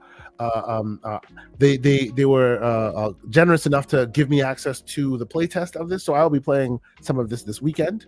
I will report back how I feel about it next time we have a show. But I love the idea here, right? I do. I just love that even in the 3D, seemingly higher budget space, folks are doing some really interesting indie energy kind of stuff, right? So I love that. The Great Soil Tech with a $5 super chat. He says, Mr. K. Asante, what are your thoughts on installing non-Steam launchers on the Steam Deck? I'm sorry. Yeah. No. I know he asked you. You'll probably have a more in-depth answer than me, so I'll just go quick. No, go ahead. You first. Yes. What I usually did with the Steam Deck, which I don't currently own a Steam Deck. I've owned 3 of them, but I don't currently own one now. Giving them all to family. Is I wouldn't, other than the Ubisoft launcher, I would get the launcher and only run it in desktop mode, and then manually add the games to my Steam library in game mode. So I'm not using that launcher. So and Steam does a really good job of hiding the fact that you're opening a game from another launcher. So it doesn't show you all the BattleNet is opening up a game in the background, right? Like it'll just launch the game and you call it a day. And even I had to set up for my daughter back when she was playing what's it called on the Steam Deck, Genshin Impact. right? That has its own Yohoverse launcher, and there was a bunch of hoops you got to go through. So basically, the biggest thing is getting it set up that one time, and then you're kind of good to go. Another thing is the Ubisoft launcher. For that one, I had to add the launcher to my as a game in game mode, and then the game mode would launch the launcher, and then I would select to play the game. Okay. But that was only a problem with the Ubisoft launcher. So Soiltech has a very interesting idea here, which Soiltech, that's an interesting concept. I might try that out myself. And this is for those who you have to have that Venn diagram Game Pass subscriber and happen to have to be on Steam as well. You can potentially load up, because these third parties allow for loading up of third party app stores, as he's describing launchers. You can load up Battle.net inside of Steam, and obviously, if you some of those games that are Game Pass games are also accessible via Battle.net. So by that, you should be able to work though. Some of them, I'm gonna install it on this and give it a shot. Some of them don't work because if they are tied solely into the Xbox achievement and the App Store system, then it doesn't really work righteously on Battle.net inside Linux. But I would think that Doom, like that Bethesda first kind of game, would not be that way, because it's more of a PC first game than it is a console first game. So we'll have to see. I will look forward to testing it out and seeing and reporting back if it does it. But that's an interesting concept. I do want to try it myself. Right. So if it works, for those who want to know, if it works, that means most games that are accessible via Battle.net, you would then be able to use the App Store, the Battle.net App Store inside Steam OS to play those games. So a way of playing Game Pass games inside Linux without, because there's no other way of doing it currently. So that might be a way to circumvent it. What do you say to this idea that can it be done? Yes. Is it easier to just buy a Steam game? Yes, but there's sometimes you don't have a choice. Well, but see, but therein lies the pay-pig activity that Lucius was discussing with you, sir. Like I understand that for some, but go ahead. For some, it might be worth just like paying for it. But others may contend that it might be worth paying for it, but like you paid your subscription service, and at the end of the day, that subscription service is valuable to you, and you want to be able to get the value out of it. So, like. It's more trying to get that thing to work rather than just going, screw it, I'm just going to pay again. You know what I mean? Like, absolutely. You don't want to do that. That's not the point that I was making. What I'm getting at is, I think we can all agree that the easiest way to play a game on the Steam Deck is through the Steam store. Of course. So, that's the way it's been made. Like, it's a feature. Yeah. Absolutely. Sure. Now, while it is easier to play a game on the Steam store, they do not block you unless it's like a technical compatibility issue. They don't block you from other things, and you can add it. So I bring this back to the gaming mode of Windows discussion, where a lot of people say, well, if they do this, everyone's just going to go to Steam. I think there's power in the default experience, and I think I think Microsoft thinks that as well. But it's also about execution of that default experience, though, right? If that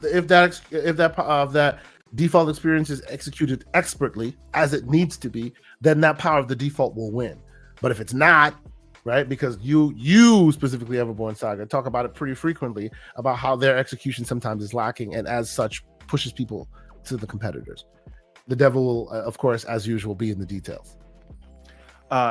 So, but I say all this to say that there's definitely, listen, all this hinges, and I'm just answering Lucius Augustus in the chat. All this hinges on being like the Steam Deck, where their experience is better than the other experiences. If it is not, then we're back to square one. All bets are off. Yep, no doubt. Yeah. So, okay, ladies and gentlemen, we're almost about 3 hours. Everborn, I'll give you the first attempt. Anything we forgot to discuss, sir? There's so much going on. I'm sure there's so much that we're missing.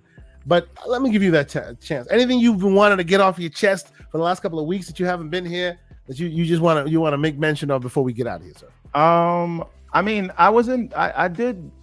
don't know if people need to see it because they've all got this app. But I did want to show a little bit more of the update to the, because I think we had moved on because some questions had come in. But so this is sort of the experience. The selected item goes where you expect it to. This navigation here is much more intuitive. If I want to go, into the Game Pass section, right? We've got the blurred effects in the background. If I want to go to, let's say, my library, and I want to, pick a game. And by the way, just so he knows we're going to address it. BT Maverick wants a little bit of slander this morning. He says we're not going to talk about Bungie stealing art. We're not going to talk about Jade Raymond leaving. We're going to catch that right now. Those will be our last two topics. The other thing is, no matter where you are in the app, you press Y, it's going to bring up your search menu, and it has these suggestions of things that they think you might search for, and you can just select it. So the new thing, what's trending right now, and I think that's a really nice touch. If you look in the top right corner, you can see that it doesn't show the Wi-Fi signal because I'm connected through Ethernet, and this is a desktop PC, but it would show the battery life there. And so I just think this is a much they've done a lot of work. There's still work yet to go, because I don't think the controller support here, if you notice here, it's like we're not in the right section that we should be in. So this needs a little bit more work on the navigation. But again, very good stuff here. If I gave it all the slander I gave it, I gotta at least highlight when they've. He's keeping the same energy, ladies and gentlemen. That's what he's saying. He's keeping that same energy. Now, is it better than what I get in big picture mode? Not yet, not at all. But they've addressed specific complaints, and I want to just highlight that. I actually would say that their comfort mode, or the portable mode of Game Bar, is also much improved. It's hard to show off because it's an overlay, and it's hard to show the overlay in this kind of a real-time context. But if you haven't had a chance to use it, that overlay is pretty damn good now. It's getting better and better all the time, giving you more dynamism in how to use it. Like it's taking time, no doubt, but they're getting there. They're getting there, and I appreciate. Oh, that. what's super interesting? You guys cannot see this. Hold on. Am I sharing? You guys can't see the Game Bar. You can't see the overlay. No. I keep telling you that. Like, overlays can't be shared in real time like that, even if you're sharing your whole desktop. Like, I can see your key. I can see. Oh yeah, this has been an issue why I have not been able to share footage with folks like a lot. If I bring up the Game Bar, I will click it and no one will see it, even though I'm sharing my whole screen. That is something that I think it's a security layer that Windows prevents. So you can't just share your screen and then do the pop-up and have it show up. No one will see it. They'll see behind it. Okay. It's a very strange thing. True. All right, well, but yeah, that's why those things end up being like recorded things, because in recordings you can show it, but not in real time. You guys are gonna have to check out the latest Game Bar updates on your own. Yep. I mean, there's ways around it. We could do it via OBS. That's a whole different conversation, which we might get back into OBS because our current patrons are charging us far too much. It is what it is. We're gonna get to it, but okay. So real quick before we get out of here. What do we think of Bungie stealing art? And I'm using that headline. Listen, they've admitted to it, right? And let's be clear, there are smoking guns. I mean, they are still smoldering. Those guns on the internet. So it's easy to see. Apparently, this is not the first time this has happened. As I've done some research on this morning.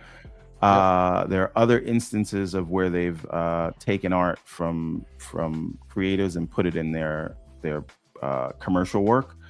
So that's wow. But the developer here kind of made spoke out, made a big deal out of it, and people found out. Rightly so.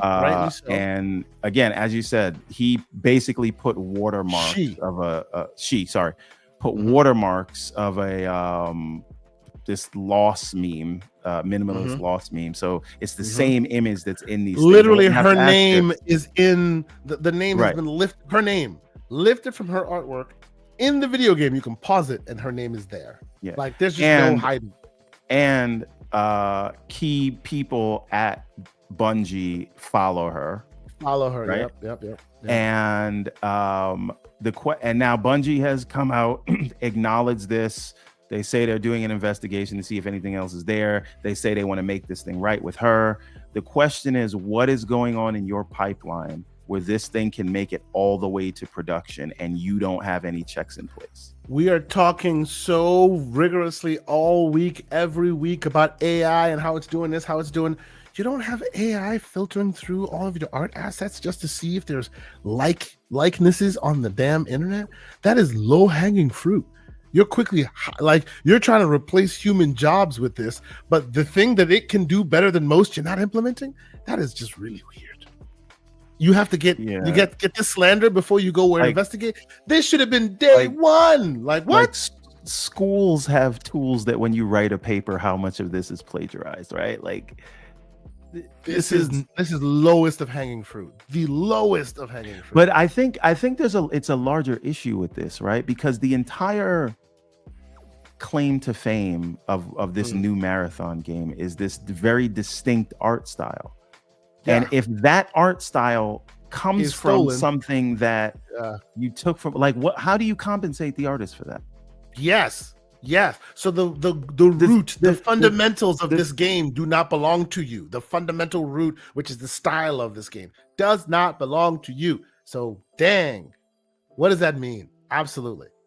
Yes. So I don't know how, like, and I know the original artist said that they don't have the resources or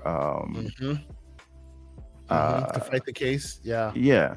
So, like, you know, this is if the whole art theme of your game is based off someone's work, does that mean they should be the art director? Right? Like, I would say, right? Like the way you'd think that they make this right would be, we have a new art director. And we will backfill their salary. I know there's more technical stuff that goes into it. Yeah, of course. But once again, we're being slanderous. We are. But wait a minute. Not to make everything about Expedition 33, but they found their audio director from SoundCloud. Yeah. Not to make it all about Expedition 33, but let's make it about Expedition 33. One of their writers they got from Reddit. Right, so it's not unheard of. Hey, I see your work online. I want to hire you. Yep. Right. Yep. So I mean, clearly, this work was they used this person's work, and just so we understand exactly what we're describing here, we're talking about somebody whose design language was used.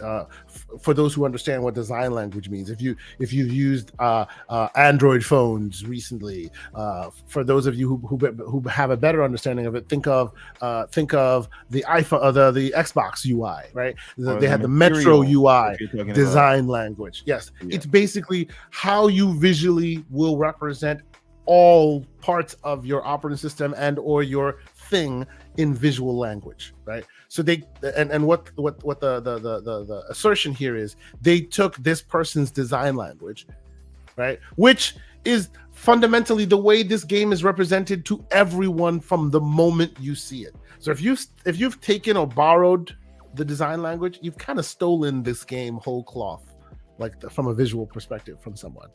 It is kind of wild that it is where we are with it at this point. So yeah, what do you think, Everborn? Should the righteous solution for this be? Because I think because it's the design language like that, I think it's just way too ingrained in the product to just be like, we're going to compensate her. How can you compensate her? Listen, I'll just give you an example, and you can Google this for yourself. David F. Sandberg, right? Mm-hmm. The director of the Shazam movies.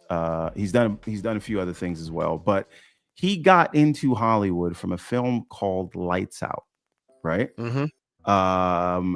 He also did Annabelle Creation and a few other things, but it was from a YouTube video that went viral on YouTube and Reddit. And James Wan saw this video on YouTube, short film that he made, Lights Out, and he said, wow, this is something super interesting. I think we can make a film out of it. Hey, you made that short film. Why don't you come direct a movie for us?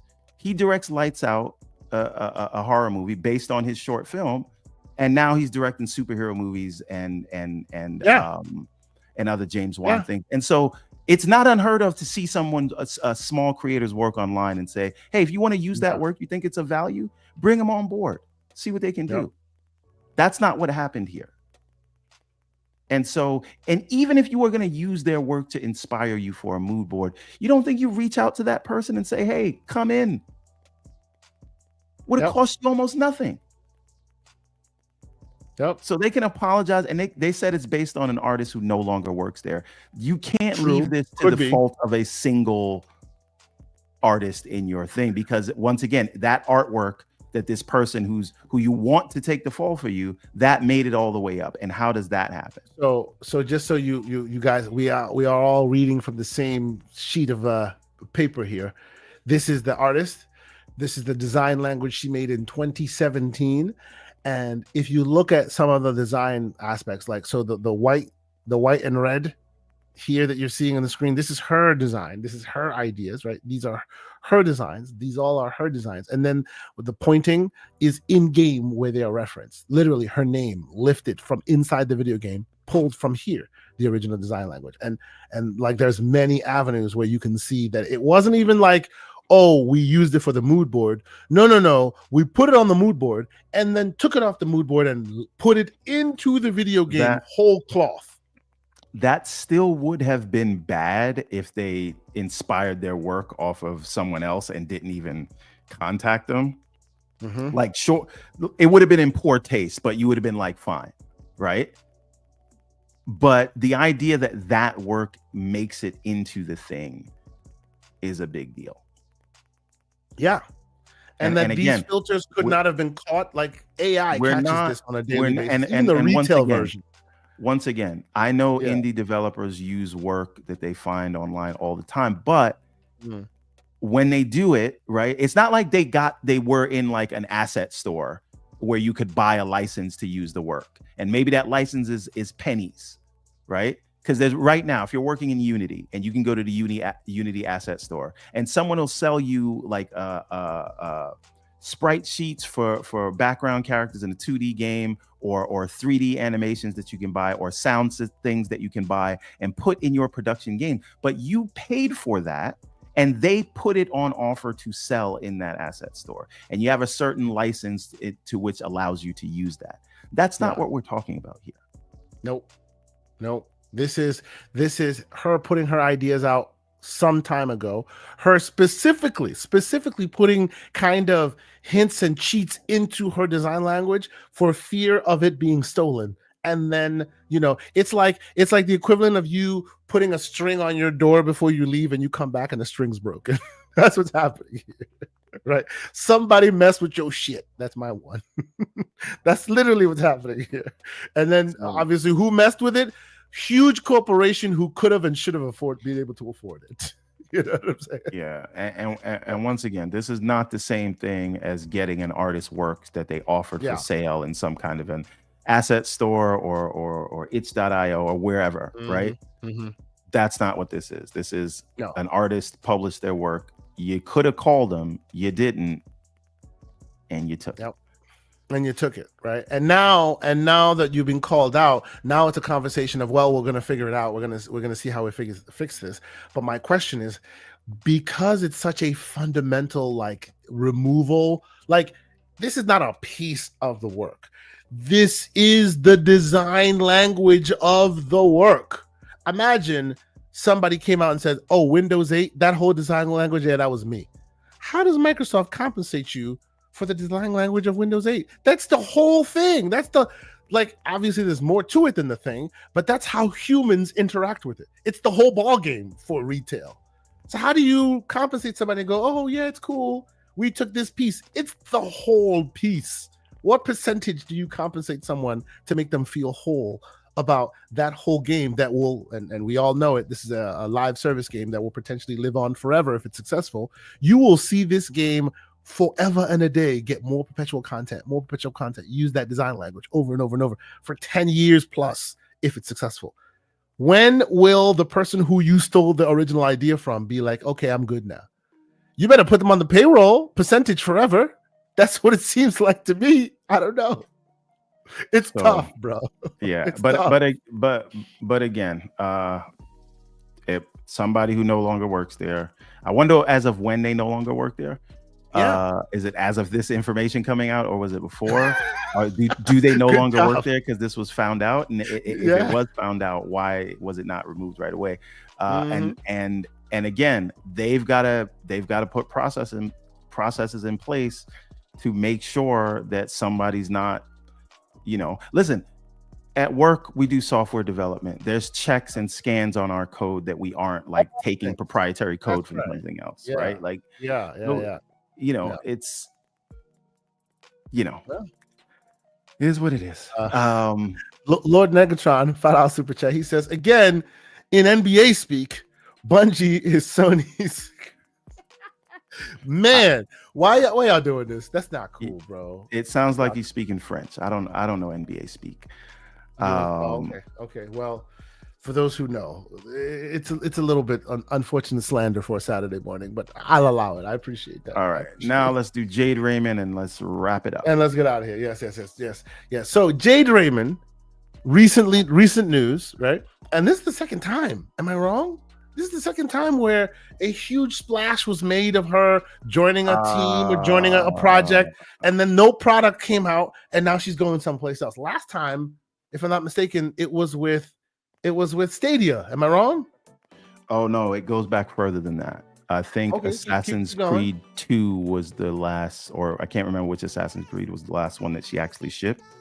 So I think there's a history of like 4 projects that she got started and didn't make it, like Moses to the promised land. So if Phil Harrison is the Grim Reaper of gaming, what would that make her? What is Jade Raymond? Listen, I'll tell you what though. The Harbinger. She's the Harbinger. I don't know if it's the Harbinger. She might be the hustler, man. She sells people these ideas, and then it's like, okay, I got the bag. Time for me to go. Hope you guys get it right. What was the name of her studio again? Haven. Yeah. It wasn't that good of a haven for that long. I'm sorry, I'm being slanderous. Forgive me. I'm sorry, but okay. Yeah. Her products though speak for themselves, right? Even though some will.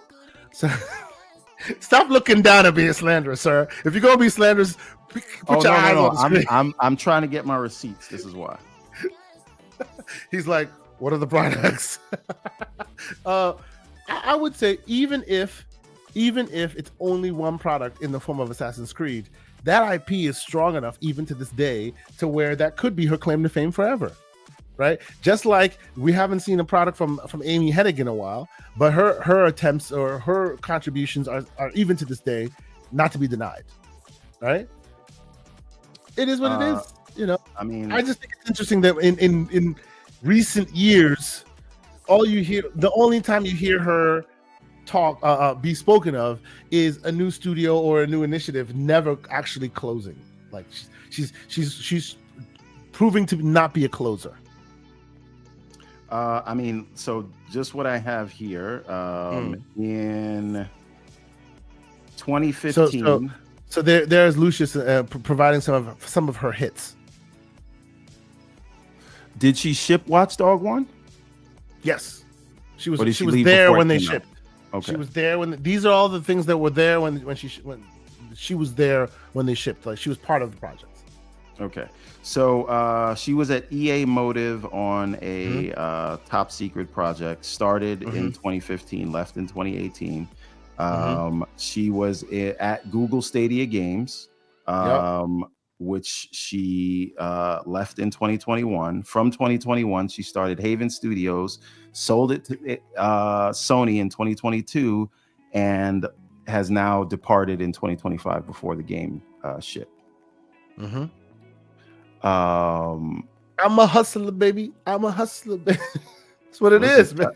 Shout Gotta out keep it to moving. her. You know, So, the it's thing is, it's not like she made Concord before she left or something. You know, it is what it I is. mean, we'll see what Fair Games comes out to be. Exactly. We don't know yet. It's just notable that she hasn't like closed something in a while. Listen, if you not treating her right, your stuff is to the left. So I think though this highlights a different issue. I'm not really focused on Jade Raymond. What I am focused on is like the more and more examples that we get that Jim Ryan got effing fired because like if we think of the bets that were made under his tenure and how they are turning out, like this is another high profile acquisition that it almost seemed like Sony was panic buying because of the ABK situation. And they did a hard pivot, not a smart pivot, but a hard pivot to service games that I think they were ill prepared for. And so this is like, we want to do service games. Who can do service games? Greenlight it. And so I think that, and you get a service game, right? And then, you know, if we look at the way things have played out with the Bungie acquisition, which was pitched as more value than ABK. If we look at the you know, how the PSVR 2 played out. Now again, the Portal turns out to be a good bet. It's a good device. I think it gave them a lot of good telemetry for a future potential PlayStation handheld. So that was a good bet, which I didn't believe in. So I didn't either until I had it in my hands, and I was like, "Hey, this is actually pretty good." It is. I mean, I actually still don't believe in it, but I'm taking your word, and I keep hearing it's selling well. Not for it's me. Decent, and I think that the reason why it's selling well is because they're not over betting it. They're not making ridiculous amounts and then leaving them in warehouses. They're selling what they make. And that's successful. So, but again, you look at what's played out with Bungie. You look at what's played out with Concord. You look at the canceled projects and the time lost, and frankly, the resources that went into these things that were going nowhere. And again, this is not me talking about this. These are the executives, the CFO, the new CEO, Hiroki Totoki. This is them saying that they have more work to do in terms of absolutely. But they have more work to do in terms of managing managing budgets and that seems to be their priority now, right? More than anything else. Yeah. So, and they said that they want to make sure that there are checks in place to make sure another Concord doesn't happen. And the thing that I have to ask at that point is Jade Raymond's departure a result of a review from one of those checks that are now in place? Yeah. So if they promised her they were going to take this game to, and give it the full support, like when she first signed on with them in 2022, and now they're saying, hey, this thing either won't come out or we have to reduce the scope. And Jade Raymond says, well, you promised me this, you're not giving me that, I'm out of here. I don't know if that's the case. I'm just saying, I don't want to say like, oh, Jade Raymond's just walking away from everything she does. I'm saying that I think this highlights, I think, some challenges for Sony in their approach and why we see the recent pivot on Sony's part. Yeah. I don't disagree. I see that we got a wave in the chat, and that looks to me like it's time for one of us to go. You know what that means, ladies and gentlemen. Anyway. Yes. So on that note, I don't say this lightly, but if I'm guessing, is Fair Games going to be a Concord or a Helldivers? I'm leaning more in the Concord direction than Helldivers. And And here's another question. My if wife it is trolling is- me in the chat. Anyway, continue. No, but if it is more of a Concord, Uh, do they prevent it from releasing?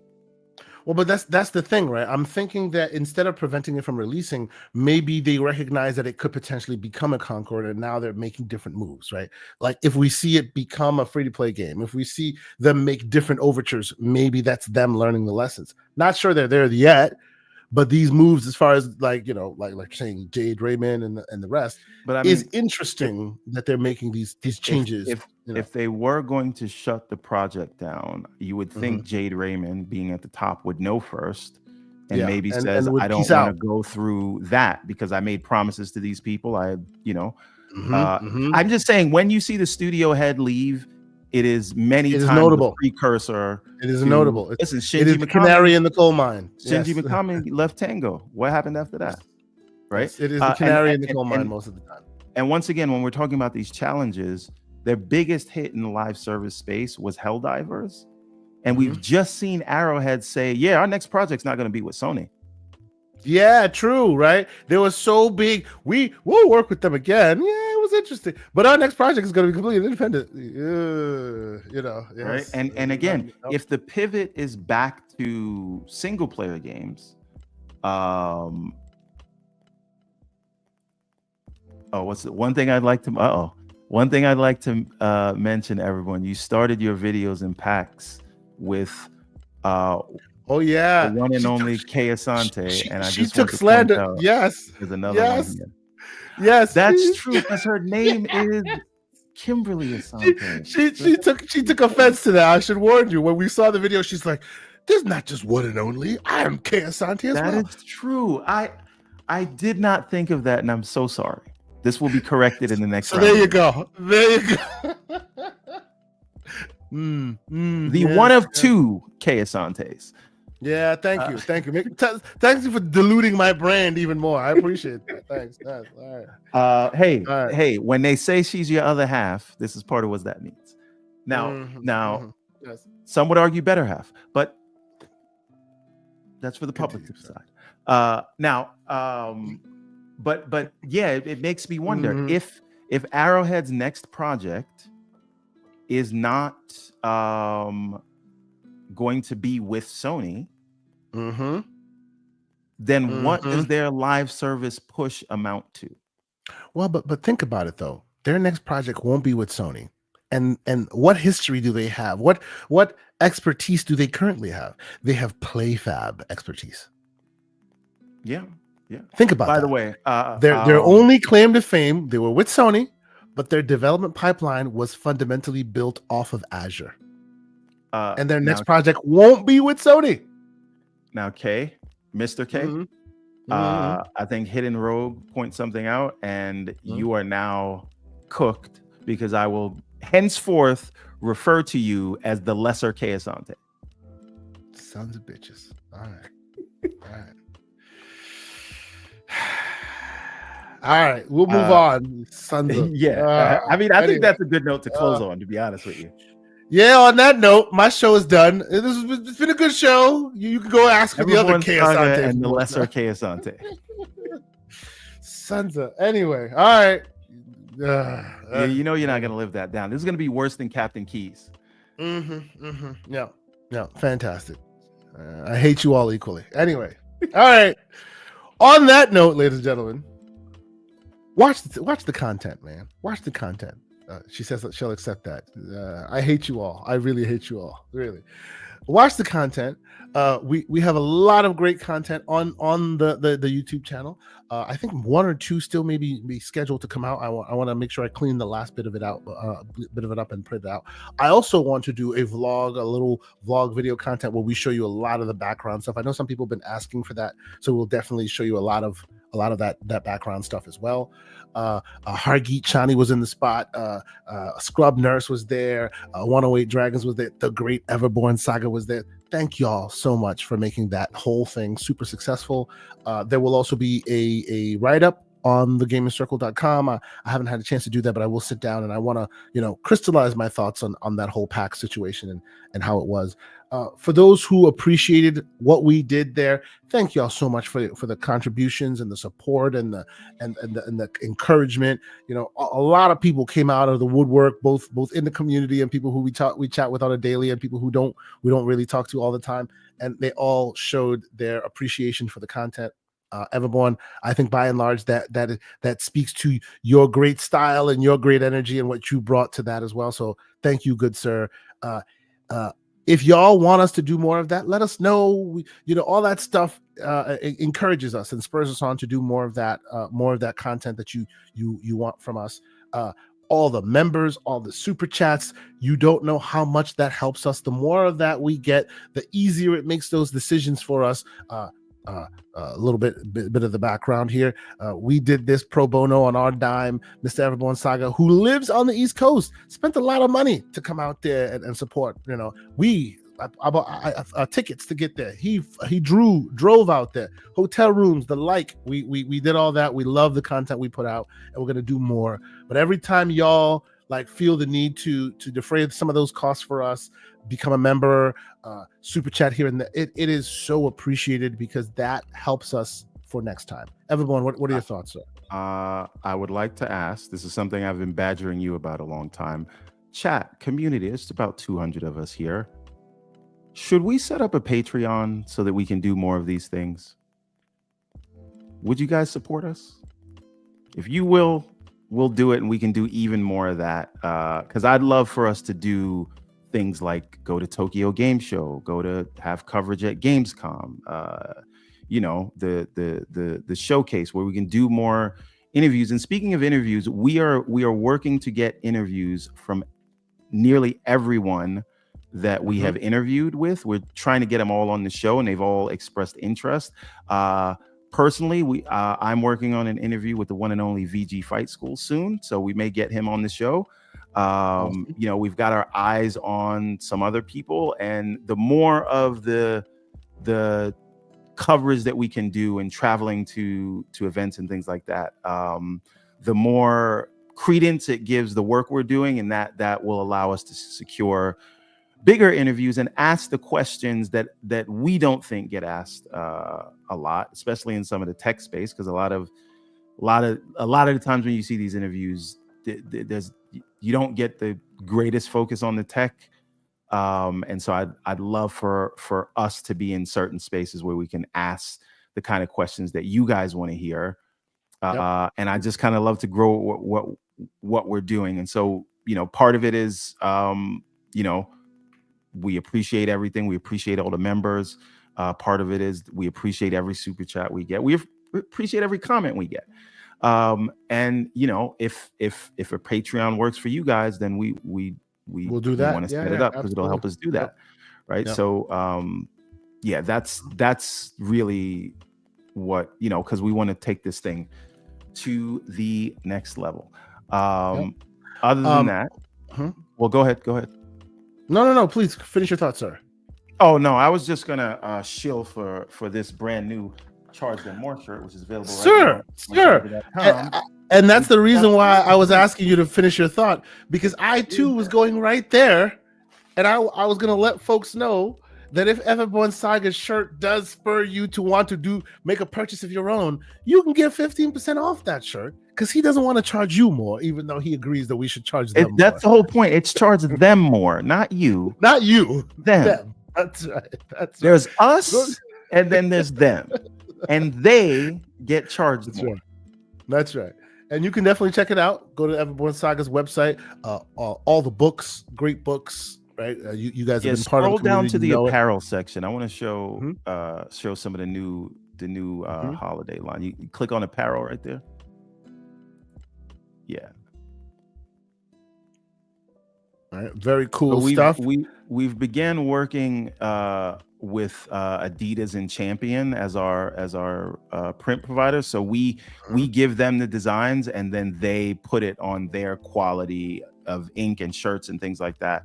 So this is super high quality stuff from brands that you know. I'm a fan of that right there. I'm a fan of designs that. That's real nice. I like that, especially the black. Oh, very nice. Again, I will say, like I've said before, Mr. Everborn Saga, you got me when I can see the V-neck tee, good sir. I need the V-neck tee. Okay, that's what I need. That's what you need to get me. I need the V-neck tee, ladies and gentlemen.